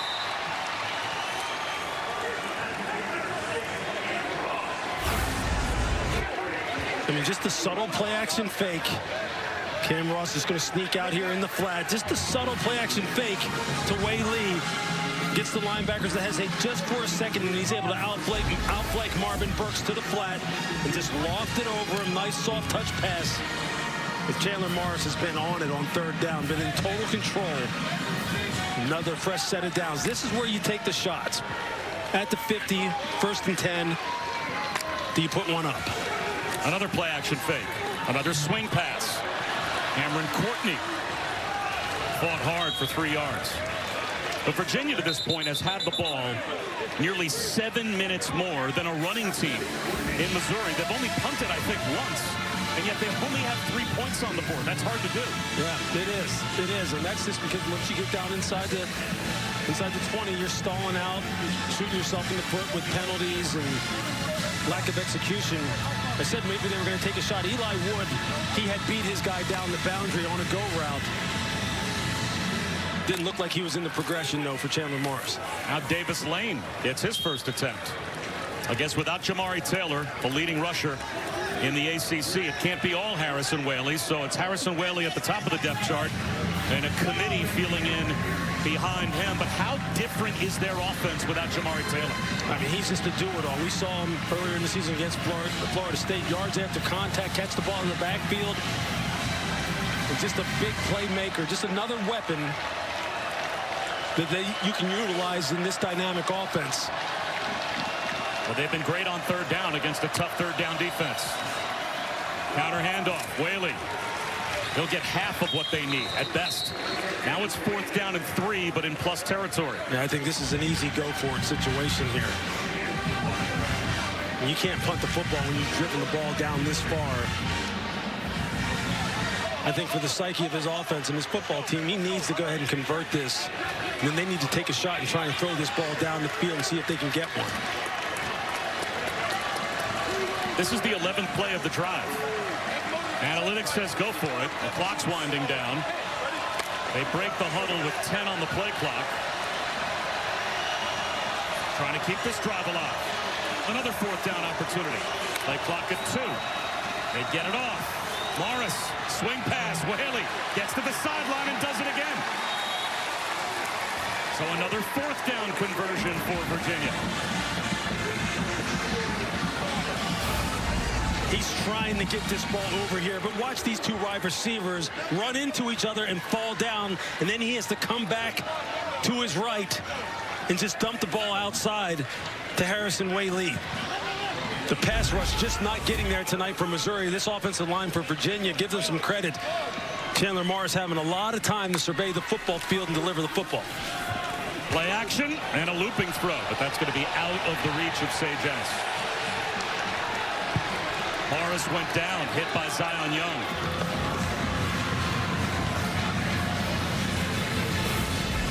Zion Young doing a nice job of converting from playing the run, making sure he takes on the block, and then trying to close quickly on the quarterback in that 1st down type of situation. That's why he's one of the best in college football. Finished this past season with 6.5 sacks and 12 quarterback hits.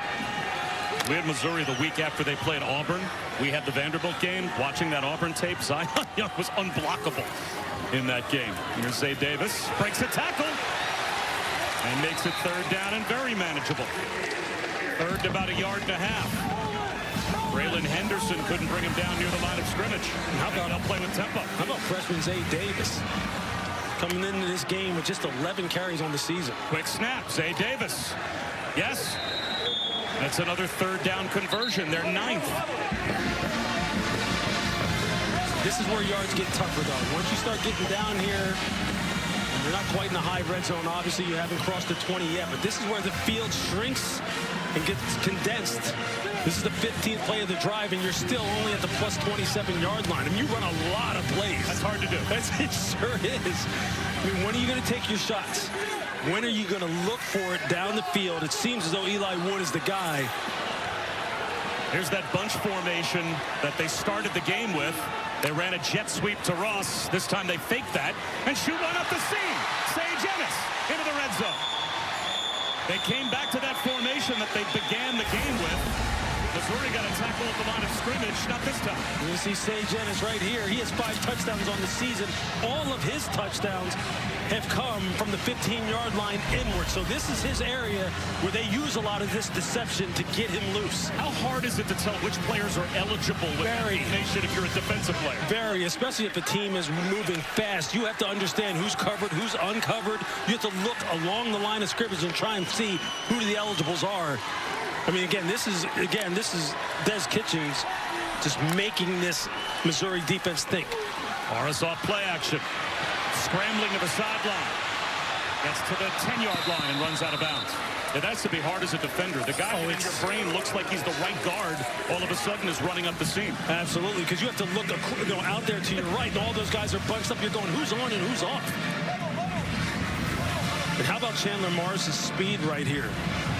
Getting outside of Zion Young, who had no shot to keep him contained. This is the 17th play of the drive. Inside the 10-yard line. They're coming up on eating up 9 minutes of the quarter. 16 plays to go 65 yards. The roll out to the right now for Morris. Reaching back to make the catch is Ross. And he's close to the first down. They'll mark him down inside the 5. 2.5 yards short. So another 3rd and short here for Virginia. Oh, a little bit better throw. Cam Ross can keep his balance. I'll take my chances with him one-on-one against any corner out in space. This is their 16th 3rd down attempt.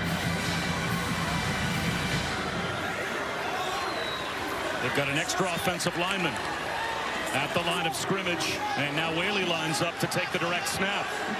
They'll go Wildcat here on 3rd down.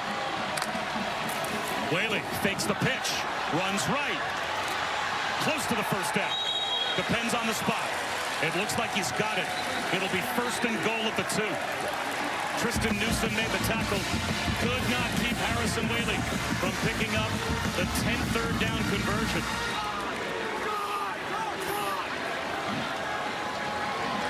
Now this is the area of the field again. Remember, keep an eye on Sage Ennis. This is where they like to sneak him out into the route late. Have him block, hold for a count, and then you kind of lose him. The next thing you know. Another direct snap. Whaley to the end zone. Touchdown. Flags after the play. That's a 19-play touchdown drive to start the second half for Virginia. And we have under 5 minutes to go in the 3rd quarter before Missouri will even see the ball. Just the blocking at the point of attack. Virginia giving Missouri a taste of their own medicine. Hat on a hat. Great pad level. Whaley doesn't even get touched until he's already broken the plane of the goal line. That's his 6th rushing touchdown this season and the 22nd. The result of the play is career. a touchdown. After the play was over, unsportsmanlike conduct, number 19, Missouri. That is his first unsportsmanlike conduct foul of the game. The 15-yard penalty will be enforced on the kickoff. So Darius Smith costs his team 15 yards on the kickoff. You see him there. He's got the offensive lineman by the neck. You were a defensive player. How hard is it for a defense to digest a 19-play drive? It's torture, being honest with you. I mean, it's just exhausting for that to happen like that, and the football team to just really pretty much outthink you all the way down the field. And then just to put the ball in the end zone, running the football with an old-fashioned power play, that's just extra salt in the wound.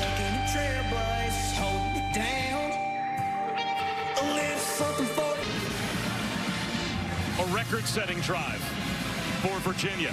First of all, their longest drive of the season by plays and time, 19 plays, 10 minutes and 7 seconds, but it's the longest that they've ever had in their bowl history as well. They averaged less than 4 yards a play on that drive and scored a touchdown. You know how hard it is to go 19 plays where you're averaging, as we were just trying to figure out, a little over 3 yards per play to go 75 yards and then end it with a touchdown. And now they squib it from the 50-yard line, and Demarion Folks pays the price. He gets walloped inside the 20-yard line. What kind of an answer will Missouri have? It's been a long time since they've had the ball.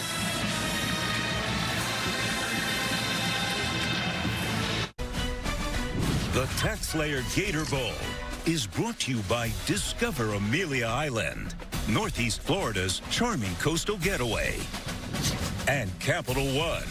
What's in your wallet? Wonderful job by the Virginia and Mizzou players.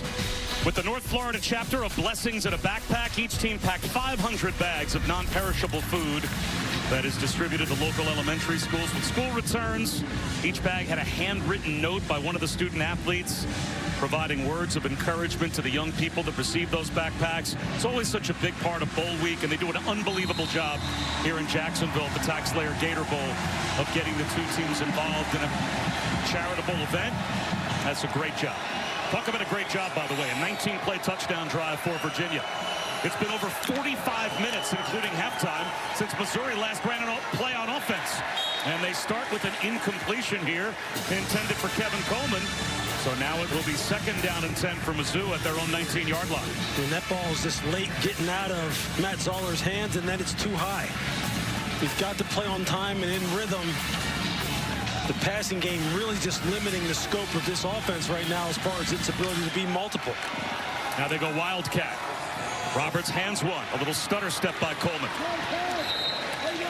The first drive of the night was 74 yards and a touchdown, Lewis, for Missouri. Since then, before that play, they've had 77 yards of total offense.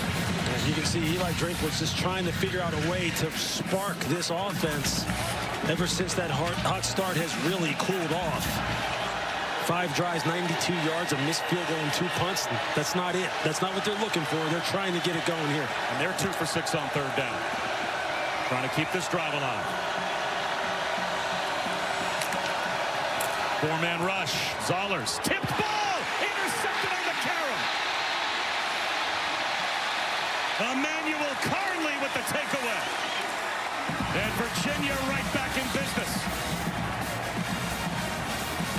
I mean, the ball's just too late. He's telegraphing the throw, and Antonio Clary is able to get a great jump on it. Just watch him right here.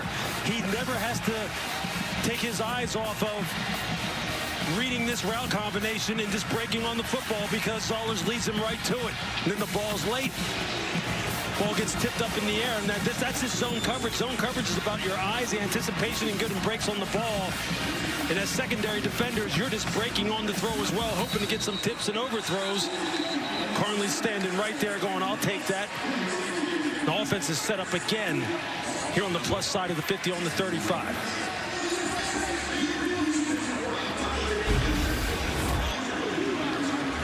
As this game changed, a 19-play touchdown drive for Virginia to take the lead to open up the second half, and only 3 plays for Missouri. A takeaway. And now the Who's in striking distance again.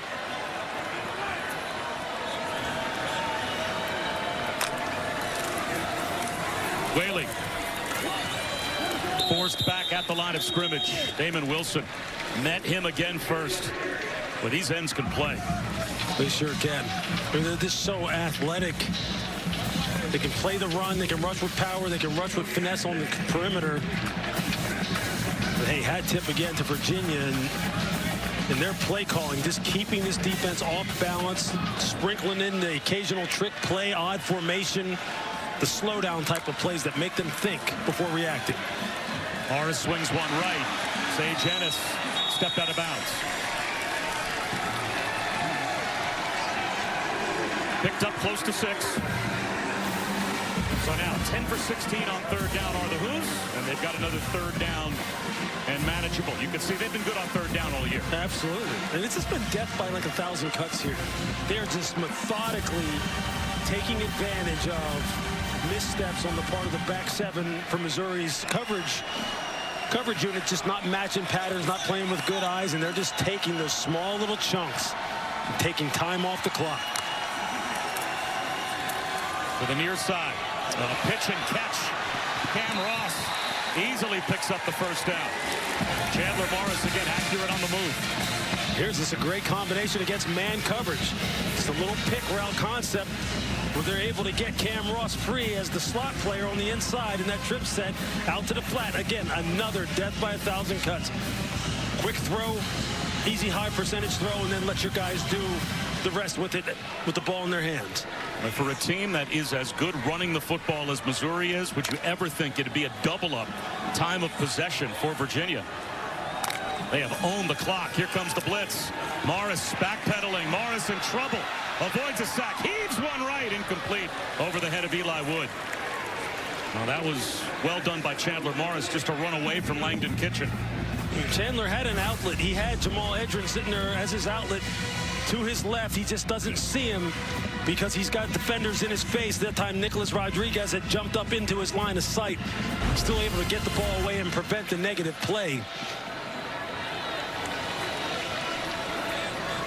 But when you talk about manufacturing offense against a good defense, when you're a little bit hobbled on the perimeter because you don't have your play callers, Des Kitchings is putting on an exhibition. High snap. Zay Davis on the carry. Into the red zone, but only a yard. So 3rd and 9 coming here for Virginia. Like I said, one of the keys for Virginia and for Missouri was to keep Virginia in these 3rd and long situations, and Virginia didn't want to stay there. Chandler Morris is saying, no problem, I'll handle it. He's just made play after play.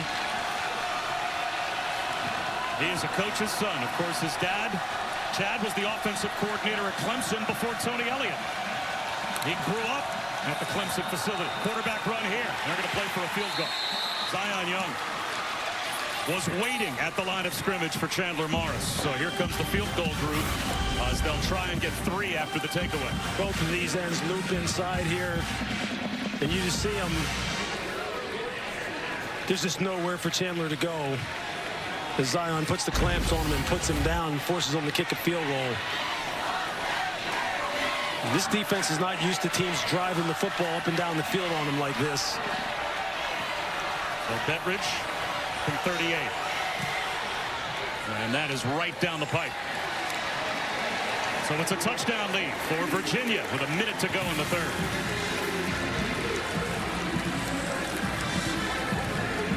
Game, they probably proved they can absolutely play that kind of game with the win they had against Texas A&M. Yeah, those teams are built similarly as far as on the lines of scrimmage. They can control it. Marion Fogue spins out across the 25-yard line. A 19-play touchdown drive, a statement drive to start the 2nd half for UVA. When you talk about playing some hard-nosed football and playing a low-scoring game, Des Kitchings is putting on a play-calling exhibition as far as manufacturing offense when his offense isn't at full strength. And his players, this time when they get down in the red zone, they're able to put the ball in the end zone. 13 minutes of time of possession in the 3rd. 13 minutes. Only the 4th offensive play of the 3rd quarter for Mizzou, and it's a check down from Zollers. I mean, Zollers had Kevin Coleman open and just does not pull the trigger and get it to him on that like a three-level flood. You had a deep corner route, an intermediate corner route in the flat, and a shallow crosser, and he just doesn't pull the trigger to create the explosive down the field. Little tempo here from Mizzou. 4-man rush. Zollers, clean pocket. There is Coleman. And he is ridden out of bounds by Donovan Platt.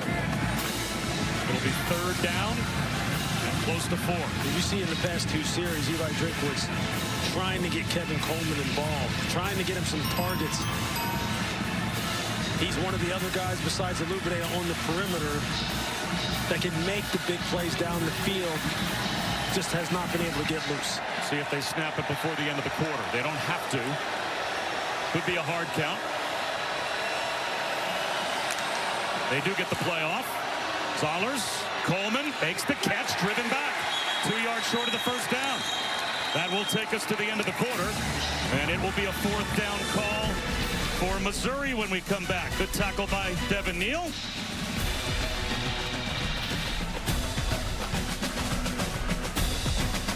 To Jacksonville, joined with Missouri head coach Eli Drinkwitz. Given the way that Virginia eats up the clock, what's the decision here on 4th down? Yeah, we're going to have to punt. Our defense is going to be all right. They'll get a quick stop right here, get the ball back. We just got to be a little bit better in the pass game. We're just a little bit timid right now. Thank you. MIZ.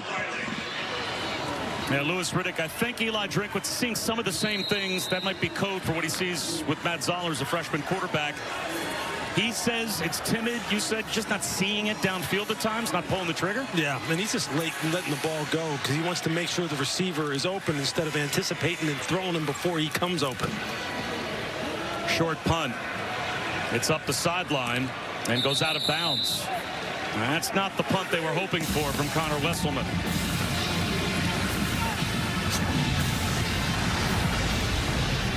For 20 years, Allstate has celebrated every field goal and extra point made at participating universities by donating to the university's athletic scholarship fund, supporting all student athletes. Thank you to Allstate. After a 26-yard punt, Chandler Morris back to work, and he's been more efficient in the second half than he even was in the first half. And we said one of the keys to the game for Virginia would be his decision-making, taking care of the football, delivering it accurately, don't put it in harm's way. He's pretty much been lights out so far.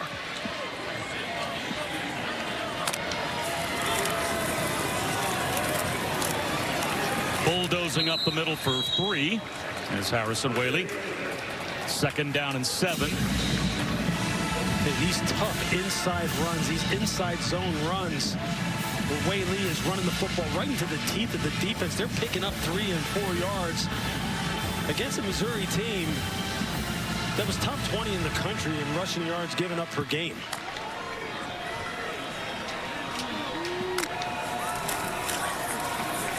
Whaley again, and this time only a yard. You mentioned it. This Missouri defense this year only allowed 1,240 yards total rushing the entire season. That's the 3rd fewest that they've had in program history through 12 games. So they were hard to run on all year, and yet Virginia tonight has been able to control the clock with their run game. They sure have. And even here in this 3rd and 6, 3rd and 5, 3rd and 6 plus type of situation, this has been a comfort zone still for Virginia. Missouri has to figure out a way to get off the field here right now. Morris on the move to the sideline. Coming back to help the quarterback is Eli Wood for another 3rd down Virginia conversion. 12 yards. I mean, this is just a great route again by Eli Wood. He's got 2 feet in. I mean, that's an NFL catch. Eli Wood has been running some fantastic routes, and it's always the top of the route where he wins. The efficiency getting in and out of the break. These corners can run with him. They can stay with him through the pattern stem. It's just coming out of the break that he is putting on a clinic, and he is getting open every single time.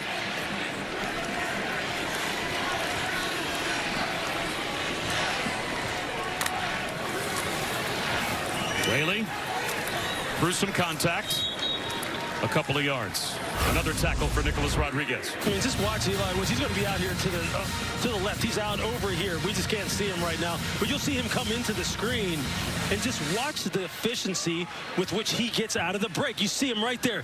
You see him lower his hips, put on the brakes, and the efficiency coming back to the football. Stephen Hall had no chance. He just had no chance. He thought he was going up the field on a 9 route, a go route down the field. He just put on the brakes instantly. I mean, you just love to see good route running. You don't have to always be the fastest guy. You just have to be the most efficient guy. And Eli Wood has shown you that. Morris on a rollout. Down the sideline. Flag thrown well after he got outside the pocket behind the play. It might be Sage Ennis for holding. And if it is, this is going to put Virginia well behind the chains. Sage was lacked up with Langdon Kitchen. Number 0, offense, 10-yard penalty, 2nd down.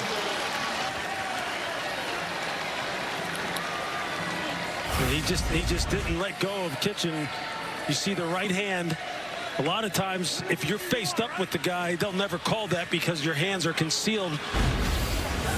When a guy starts to escape you, and we talk about it all the time, when he starts to get outside your framework, that's when the referees can see it. It's as plain as day. They throw the flag.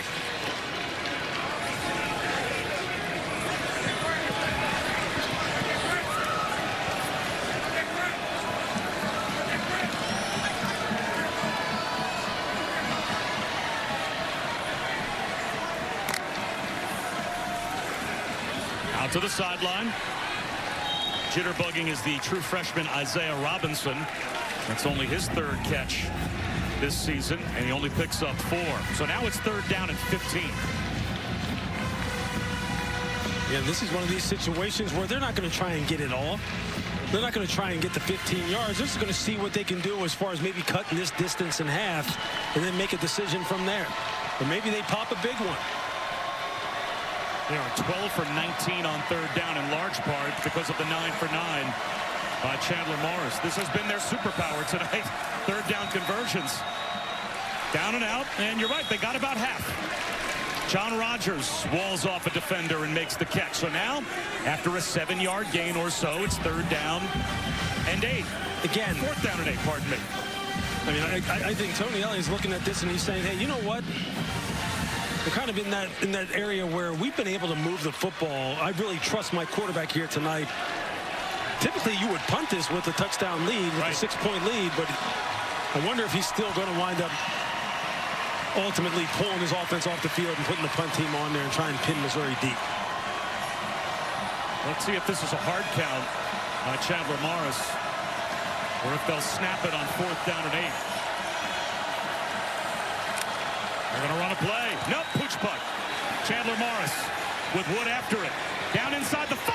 He saves it. Back to the goal line. The 1-yard line. Cam Ross covers the batted ball by Eli Wood. Perfectly executed. What can Eli Wood do here tonight? The guy is running fantastic routes. Chandler Morris kicks the pooch punt, and he times this thing up perfectly. You know how hard that is to hit that ball in midair like this and get it to come right back to your guy, Cam Ross? That's perfect execution.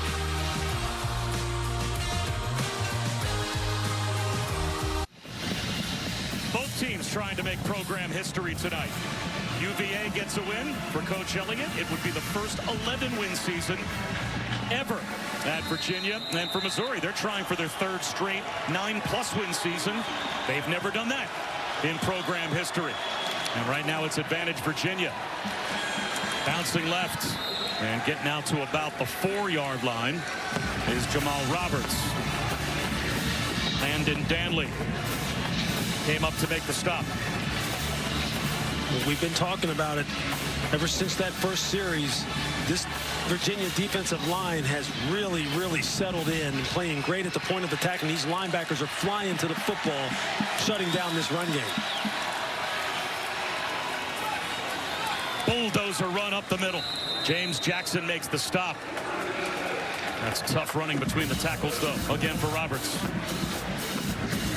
And it's a third down coming here for Mizzou. And they have struggled on third down. Not nearly as effective as Virginia. They're only 2 for 8. They just can't throw the football. They're just too one-dimensional right now. Everything has to flow through the run game. Matt Zollers has to settle in, let go of this ball early, trust his progression, trust his receivers.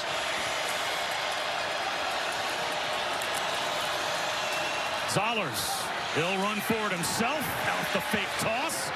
He might be short. Fisher K-Mac made the tackle. What a nice job by K-Mac.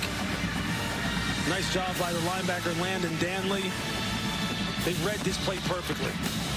Needed to get to the 12-yard line, and it looks like the nose of the football is just short of the 12-yard line.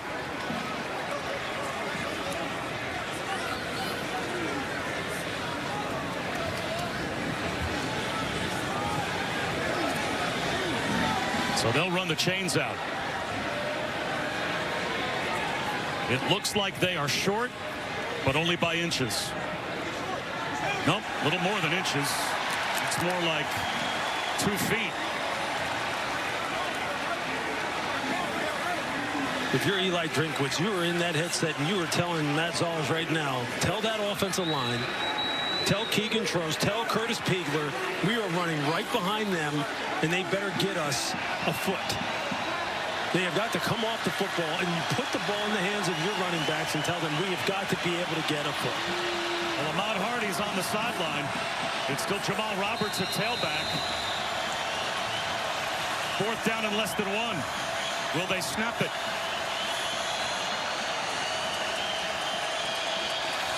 It's a hard count and a false start. The hard count is meant to get the defense to jump. Instead, the offense jumped. Number 79, offense. 5-yard penalty, 4th down. So Keegan Troust puts Mizzou in punt formation now.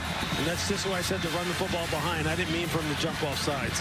But I'll tell you what, Troust is fantastic. He is a mauler in the run game. He has had a heck of a year. a heck of a year. Second-team Walter Camp All-American this year.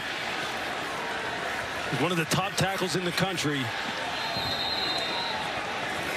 Again, tip your cap to this Virginia defense.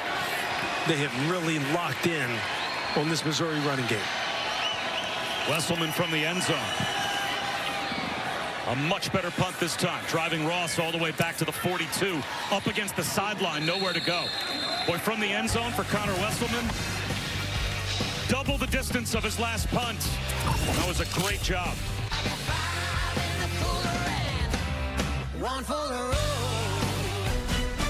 The TaxSlayer Gator Bowl is brought to you by TaxSlayer. File fearlessly. And Toyota. Visit your local Toyota dealers today during the Toyotathon sales event. The TaxSlayer Gator Bowl Dream Team, a program in partnership between Gator Bowl Charities and Dream Come True. 12 young people signed on as part of the Dream Team. They are battling life-threatening conditions. Full fall activities. They'll head to the University of Florida for a football game, interaction and membership events.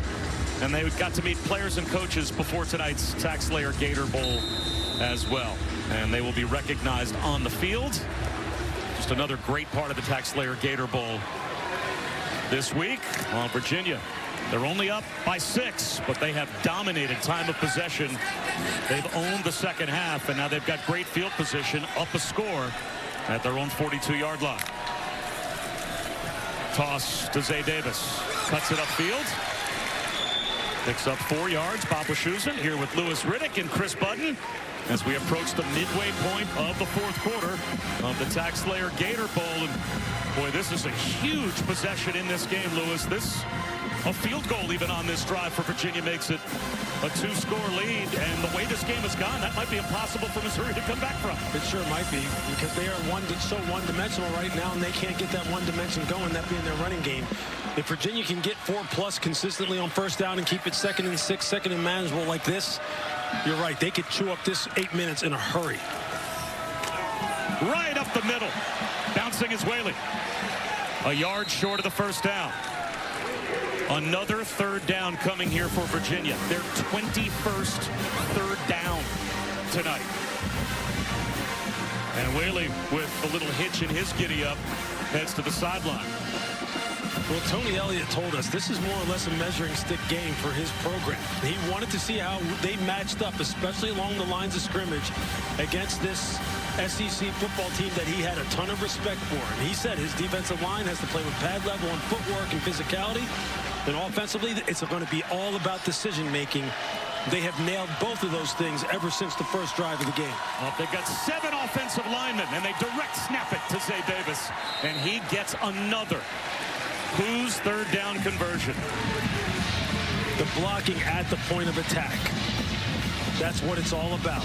Is putting the big guys on the field and playing this game in a phone booth.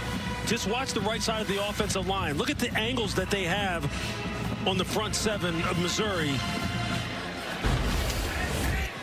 And then the freshman, Zay Davis, just getting a ton of work here tonight without Jamari Taylor in this football game. Him and Harrison Whaley really stepped up with this and delivered in this opportunity. They run it again with Zay Davis. Well, the Virginia offensive line only had 2 returning starters this season, and that was Josie and Boley. So they filled in the rest. Jack Whitmer is a converted tight end. And remember, this group, they lost 4 players to injury back from training camp through the start of the season. That's right. So they've had to patch it together all year, but this group's been terrific tonight. We visited Virginia back in September. It was one of the things that Tony Elliott had dreamed about, which was that the strength of this team would be the offensive line, but then they lost a lot of their heavy hitters, but they've still been able to put it together. They run it again with Zay Davis. Can Missouri get a third down stop? And then can they get a 4th down stop if they do? With 5:45 to go, the clock continues to wind down, and Virginia, again, a field goal makes this a 2-score game. Well, this is where Chandler Morris has been fantastic. The clock in his head has been on time Every single time with his decision-making, getting the ball out early, reading the full field, and putting the ball where it needs to be put.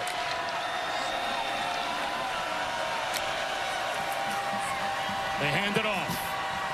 And now they'll have another 4th down decision to make. They can take the clock inside of 5 minutes. The last time they were in this area of the field, they did the pooch punt and executed it perfectly down inside the 5-yard line. They are not in comfortable field goal range for Will Bettridge.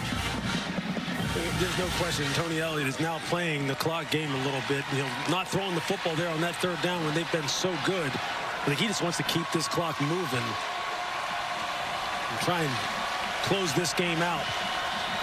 A hard count, and if you get Missouri to jump, that would be enough for a 1st down. 4th and 4. Morris. Off his back foot. Incomplete. Exactly what the Mizzou defense needed. They get a takeaway on downs. Eli Wood, the intended receiver. And this time, what was it? It was Chandler Morris double clutching the football. He's not sure of where he wants to go with it. And that's something he hasn't done all night long.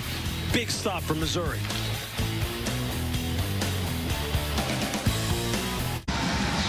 We are back at the TaxSlayer Gator Bowl. What might be the last chance for Missouri. 4.5 minutes to go. And they are down by 6. They have only run 9 offensive plays in the second half. Both of these teams have played plenty of one-score games this season. For Virginia, they've played 4 games that have gone to overtime. 2 of those one-score losses for Mizzou in the SEC. For the first time in a long time, here's Ahmad Harding. That's only his 12th carry of the night, so he should be fresh for this final drive. Potentially picks up 12, and that is the record for Ahmad Harding. He is now the all-time single-season leading rusher in Missouri history. And they go right back to him.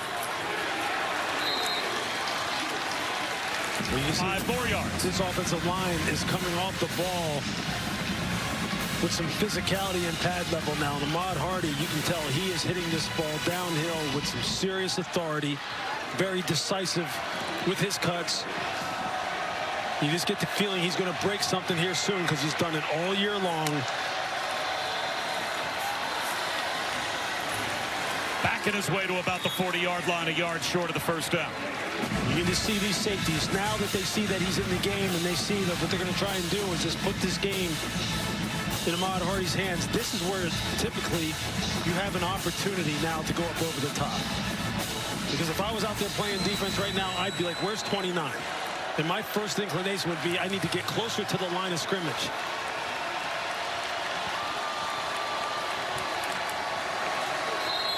Flags thrown. Is this a false start? Because boy, does that change things for Missouri. Prior to the ball being snapped, false start, number 56, offense, 5-yard penalty, 2nd down. Correction, 3rd down. As we said, he now has the record. He has moved past Devin West, Tyler Beatty, and Cody Schrader all tonight. He went from 4th to 1st in tonight's game alone. So he is the all-time single-season record holder, most rushing yards in Missouri history. But Boyd Lewis, for this offense, going from 3rd and 1 to 3rd and 6, it was big. It was just a beat that Judy's, the left guard, left too early. But again, it's that margin. The margins are so small, you just can't afford to have that happen.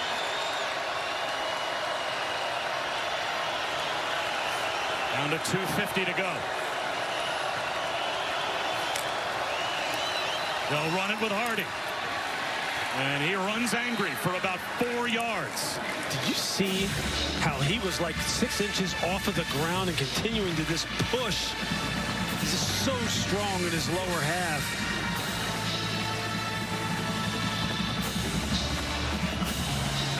Fourth down and 2. I mean, there's no question. I am putting the ball in my first team All-American's hands. I mean, how is he coming off the field? Wow.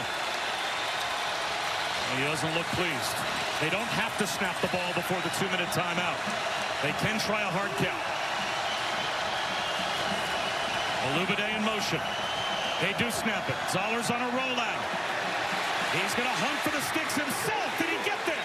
The freshman right at the line to gain. Trying to keep the game alive for Missouri.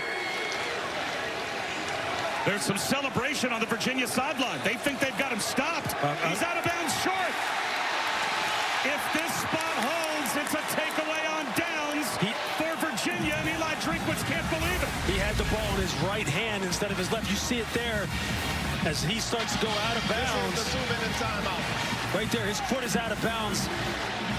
The ball has not broken the line to gain. The ball is out of bounds.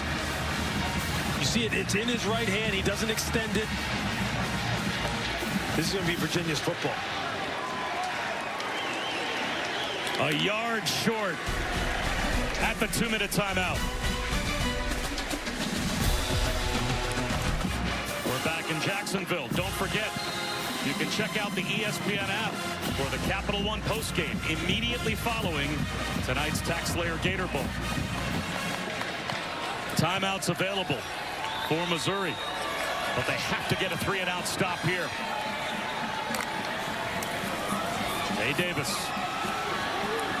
gets to the edge. That's a good start. Lassoed down after a 5-yard gain. Marvin Burks Jr.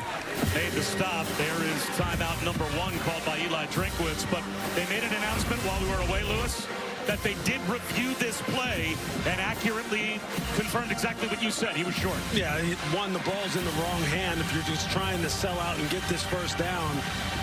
And number 2, I mean, there's going to be a lot of questioning about the play call. As you can see right there, I mean, you have one of the better running backs in college football, Jamal Roberts, on the field. And then you don't have Ahmad Hardy on the football field at all. And you give the ball to your freshman quarterback. And that's going to be something that Missouri fans are going to sit there and question. And I'm sure Ahmad Hardy was having that same discussion there with his head coach. No one in America averaged more yards rushing per game than Ahmad Hardy this season, and he did it in the SEC. And 4th down and 2, you went with a whole different personnel package and a freshman quarterback trying to get it himself. I mean, that may have been a good call, right? If Bo Prabula was still on this football team, who was a heck of a runner. But yeah, that's going to be one that Eli's going to want back, I'm afraid. Out of that diamond formation, they give it to Whaley. Another timeout will immediately be called, so it will come down to this play. 3rd down and 3. If Virginia gets a first down, they can basically take a knee. And you see this running game, when they put the ball in the hands of their running backs, these guys are tough to deal with. But so have these Virginia running backs, and this Virginia offensive line has really given Missouri's defensive front a taste of their own offense's medicine, running the football with power and authority. 16, 17, 18-play drives, just eating up massive amounts of clock. And that's something that Missouri does. That has been their calling card this year. And they were 12th nationally in time of possession, averaging just under 33 minutes per game. And they have gotten just destroyed as far as that is concerned in this game by this Virginia offense. 13 of 22 tonight on 3rd down is the Virginia offense. If they can get a 14th 3rd down conversion, this game would be all but over. Direct snap. And they won't get there. Maybe an extra push. The play hasn't been blown dead yet. Now it is. Virginia thinks with that extra push, they got enough force behind Whaley to get the first down, but the officials say no. Where are they spotting the ball? It should be 4th down and 1, based on where they're about to put it down, I believe. Missouri takes their 3rd and final charge, timeout of the half.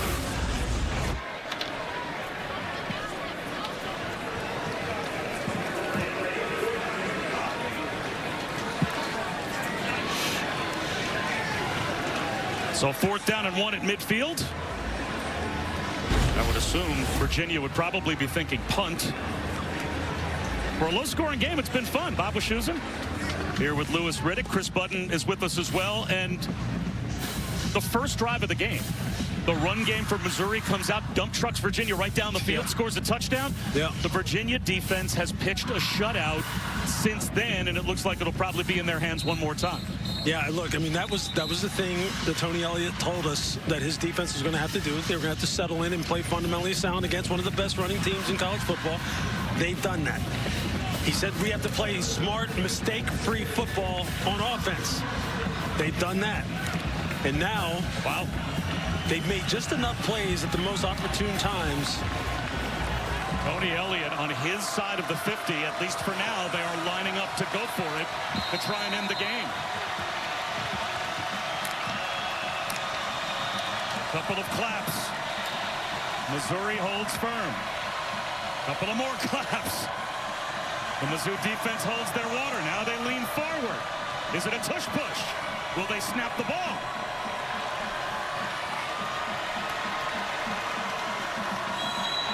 And there's the timeout.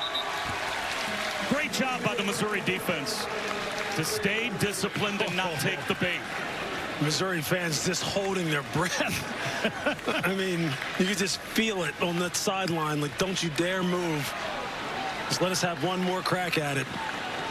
Whichever team wins this game, they'll make some program history.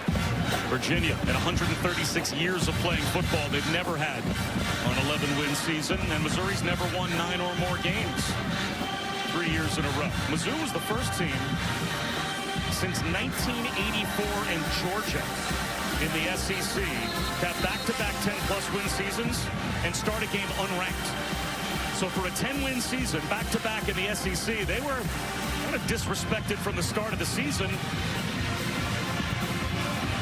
Eli Drinkwitz has done a nice job in his 6 seasons. He's had his team bowl eligible every single season. He told us in our meetings with him he does want to upgrade the pass game. He wants to get that rolling in 2026, and they're going to go to work making sure that they are more two-dimensional as an offense when they get back on the field next year. Well, the first time tonight that the Missouri defense got a 3-and-out. That was it. When they had to have it, they just got one.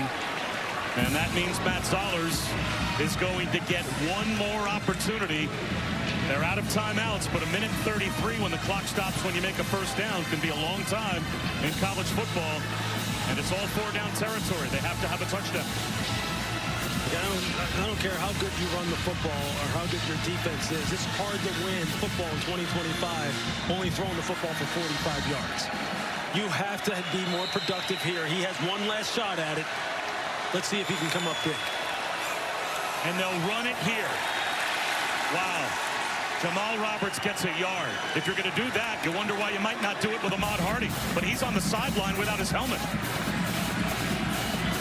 So now they'll go hurry up after a running play. Minute 17 to go. Zollers steps up, escapes the pocket, fires one to the sideline high and wide of Olubide. Now it'll be 3rd down and 9. That does stop the clock, though, with 71 seconds to go. See, these are these situations. You just got to give your guys a chance. You got to put the ball in their catching zip code where they can at least put a hand on it. Now you got 3rd and long. The Hoos show blitz. Here they come. Zollers zips one, and that is caught. First down, Kevin Coleman. That stops the clock for the moment. 1:06 to go. They still got 70 yards to go. They have got to start getting some chunks here.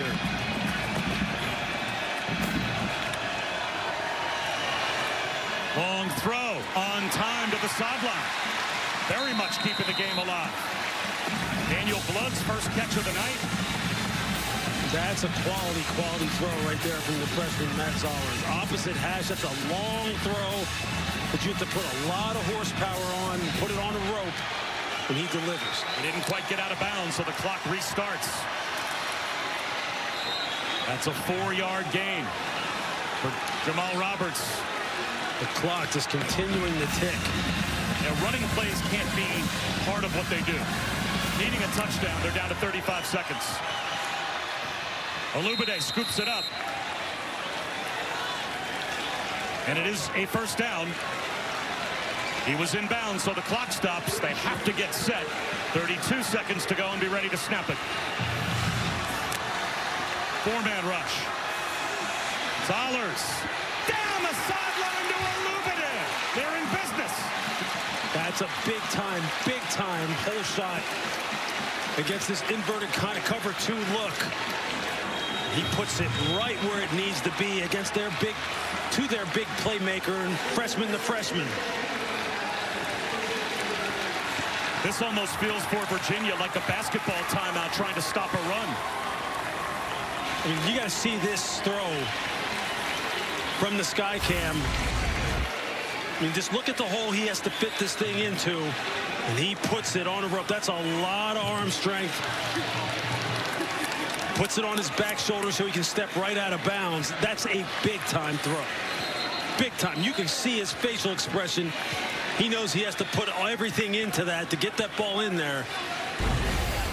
We saw him come off the bench against Vanderbilt when Bo Prabula got hurt, and he ripped some throws in that game. His talent is tantalizing. You can see those throws are there. Can he make a couple more and possibly pull this one out of the fire for Missouri? The confidence is a momentum-oriented thing, man. And you can tell that Matt Zollers is feeling it now, where he was shaky for 2.5 quarters, 3 quarters of this game. No timeouts, 26 seconds. He's going to lob one. Front right pylon. Out of bounds and incomplete for Illuminated. And Illuminated hoping for a flag. Emmanuel Carnley had a man-for-man up against the sideline.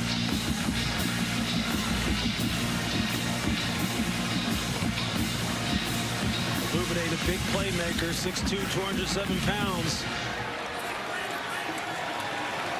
He's got great catch radius, great body control.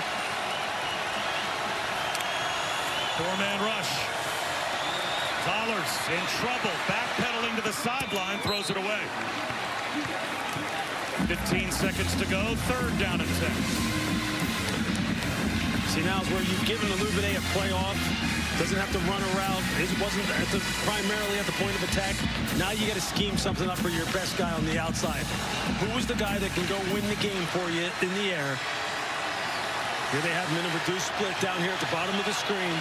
See him right there.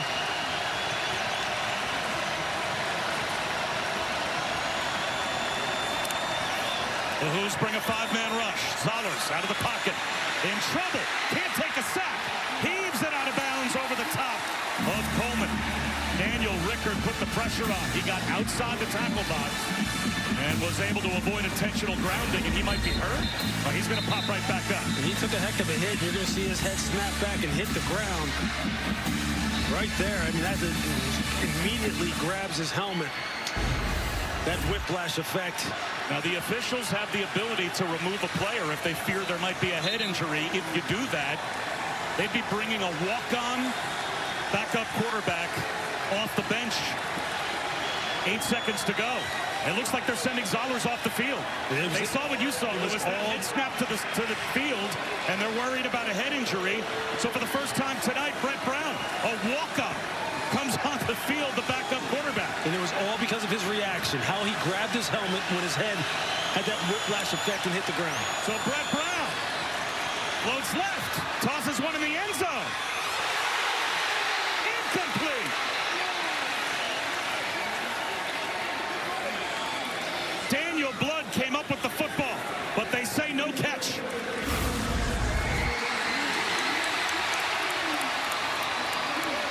He gets both hands on it. He has it. He has it, and then who is it but Devin Neal, who gets that right hand in there and creates the PBU. What a big-time play by Devin Neal. This was going to be a touchdown. This was going to be, his right foot had come down inbounds. Instant replay. It's 1st down, Virginia. Look at the right hand of Devin Neal. That's textbook. That's how you punch the pocket and finish the play and create the PBU. Spectacular, spectacular defensive back play. Spectacular to save the game from going into possibly either overtime or an outright win for Missouri. Well, you feel for Zollers, too, having to come off the field and not have a chance to be the player out there with the game in your hands to throw that last attempt. But it is a win for Virginia. A knee taken by Chandler Morris, and they win the TaxSlayer Gator Bowl. First time in program history. It's an 11-win season for the Hoops. 136-year program history. That's a long time. And that's a heck of a season by this Tony Elliott-led football team. They have to be sitting there now thinking, I know Tony Elliott didn't come across as a guy who reflects a lot on negativity and or missed opportunities, but man, you would have loved to have seen this team in the college football playoffs had they been able to finish the job in the ACC title game. And you were just looking, I believe, at tonight's Capital One player of the game, and why not? Chandler Morris. He didn't put up insane numbers, didn't even throw for 200 yards, but 10 for 10 on third down. He made every big throw when he had to keep drives alive. Yeah, and I know a lot of times we get caught up in raw statistics and just how big they look. That was that was exactly what Tony Elliott wanted from him. It was one of the things he laid out to us. Decision-making was going to be critical. Chandler nailed it. We will step aside for a couple of minutes, and when we come back, we'll hand out some hardware. The TaxSlayer Gator Bowl trophy belongs to Virginia. They'll get it in a moment. The first time tonight we saw Brett Brown, a walk-on backup quarterback, was on the last play of the game. Matt Zollers taken off the field for potentially a head injury. And Lewis, this puts the backup quarterback out there to heave one into the end zone. It was a great throw. It surely was. And Daniel Blood had his hands on it, and he would have been inbounds, and it would have been a spectacular finish for this Missouri football team, potentially, and win the game on the last play. But Devin Neal, we got to talk to him this week. He was so grateful for the season that they had, and he wanted to continue to work on his craft as far as his footwork and his playmaking ability in the back end. Look at that right hand. He times it perfectly. As a former safety, you can't do it any better than that. You absolutely cannot do it any better than that. You practice those kind of drills all during camp, every week during the season, finishing on the football. PBUs, ball disruption as a defensive back is critical. Devin Neal comes up with a game-saving play. And Chandler Morris, as we showed you, 10 for 10 on third down. When he needed to come up big, situationally he did. This is how fast the ball was out early. He was on it right from the very beginning, putting the ball in perfect placement and just methodically moving the football down the field. There you see him, just full field reads. I mean, Eli Wood had a great night. Jamal Edrin had a great night. I mean, Eli Wood put on a route running clinic. He really did. And he picked up right where he left off in the ACC title game, where he basically saved that game for Virginia with that spectacular catch at the end of regulation. And he carried it right over into this football game.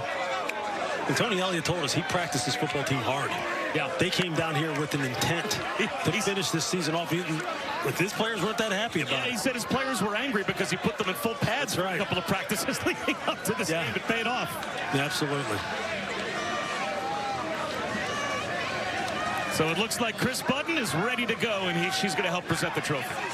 We want to start first by thanking all of the fans who came down here to Jacksonville, and thank you to both teams, Missouri and Virginia, for giving us such a competitive and exciting game. So thank you guys, everyone, for coming to the TaxSlayer Gator Bowl. All right, now, I want to introduce Jamie Sachs. He's the TaxSlayer CEO. He's going to present the MVP trophy. Thank you very much. On behalf of TaxSlayer, I'd like to congratulate both teams for an excellent game, and I'd like to provide the MVP trophy to Chandler Morris. Thank you.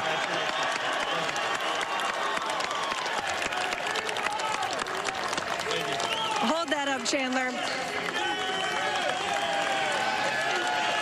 Congratulations. I was watching you on that last drive by Missouri. You're pacing, you're sitting, you're pacing, you're sitting. What was going through your mind in that last possession by the Tigers? Just going to get the win. I mean, I got so much confidence and belief in these guys around me. The best team I've ever been a part of. Just so much fun to come to work every single day with these guys. Love these guys to death.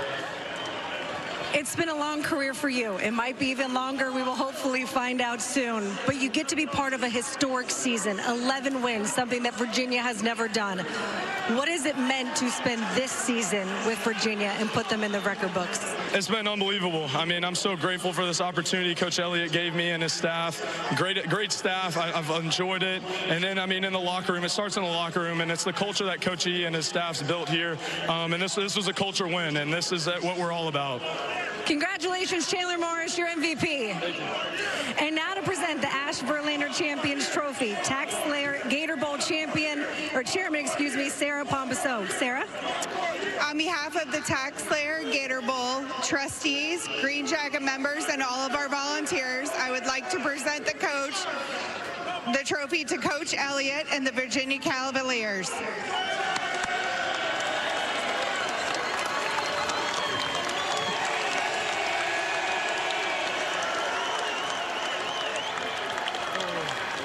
Coach, congratulations. I want to start with the kid next to me who's walking off the stage. You've known him for a long time, since he was a kid.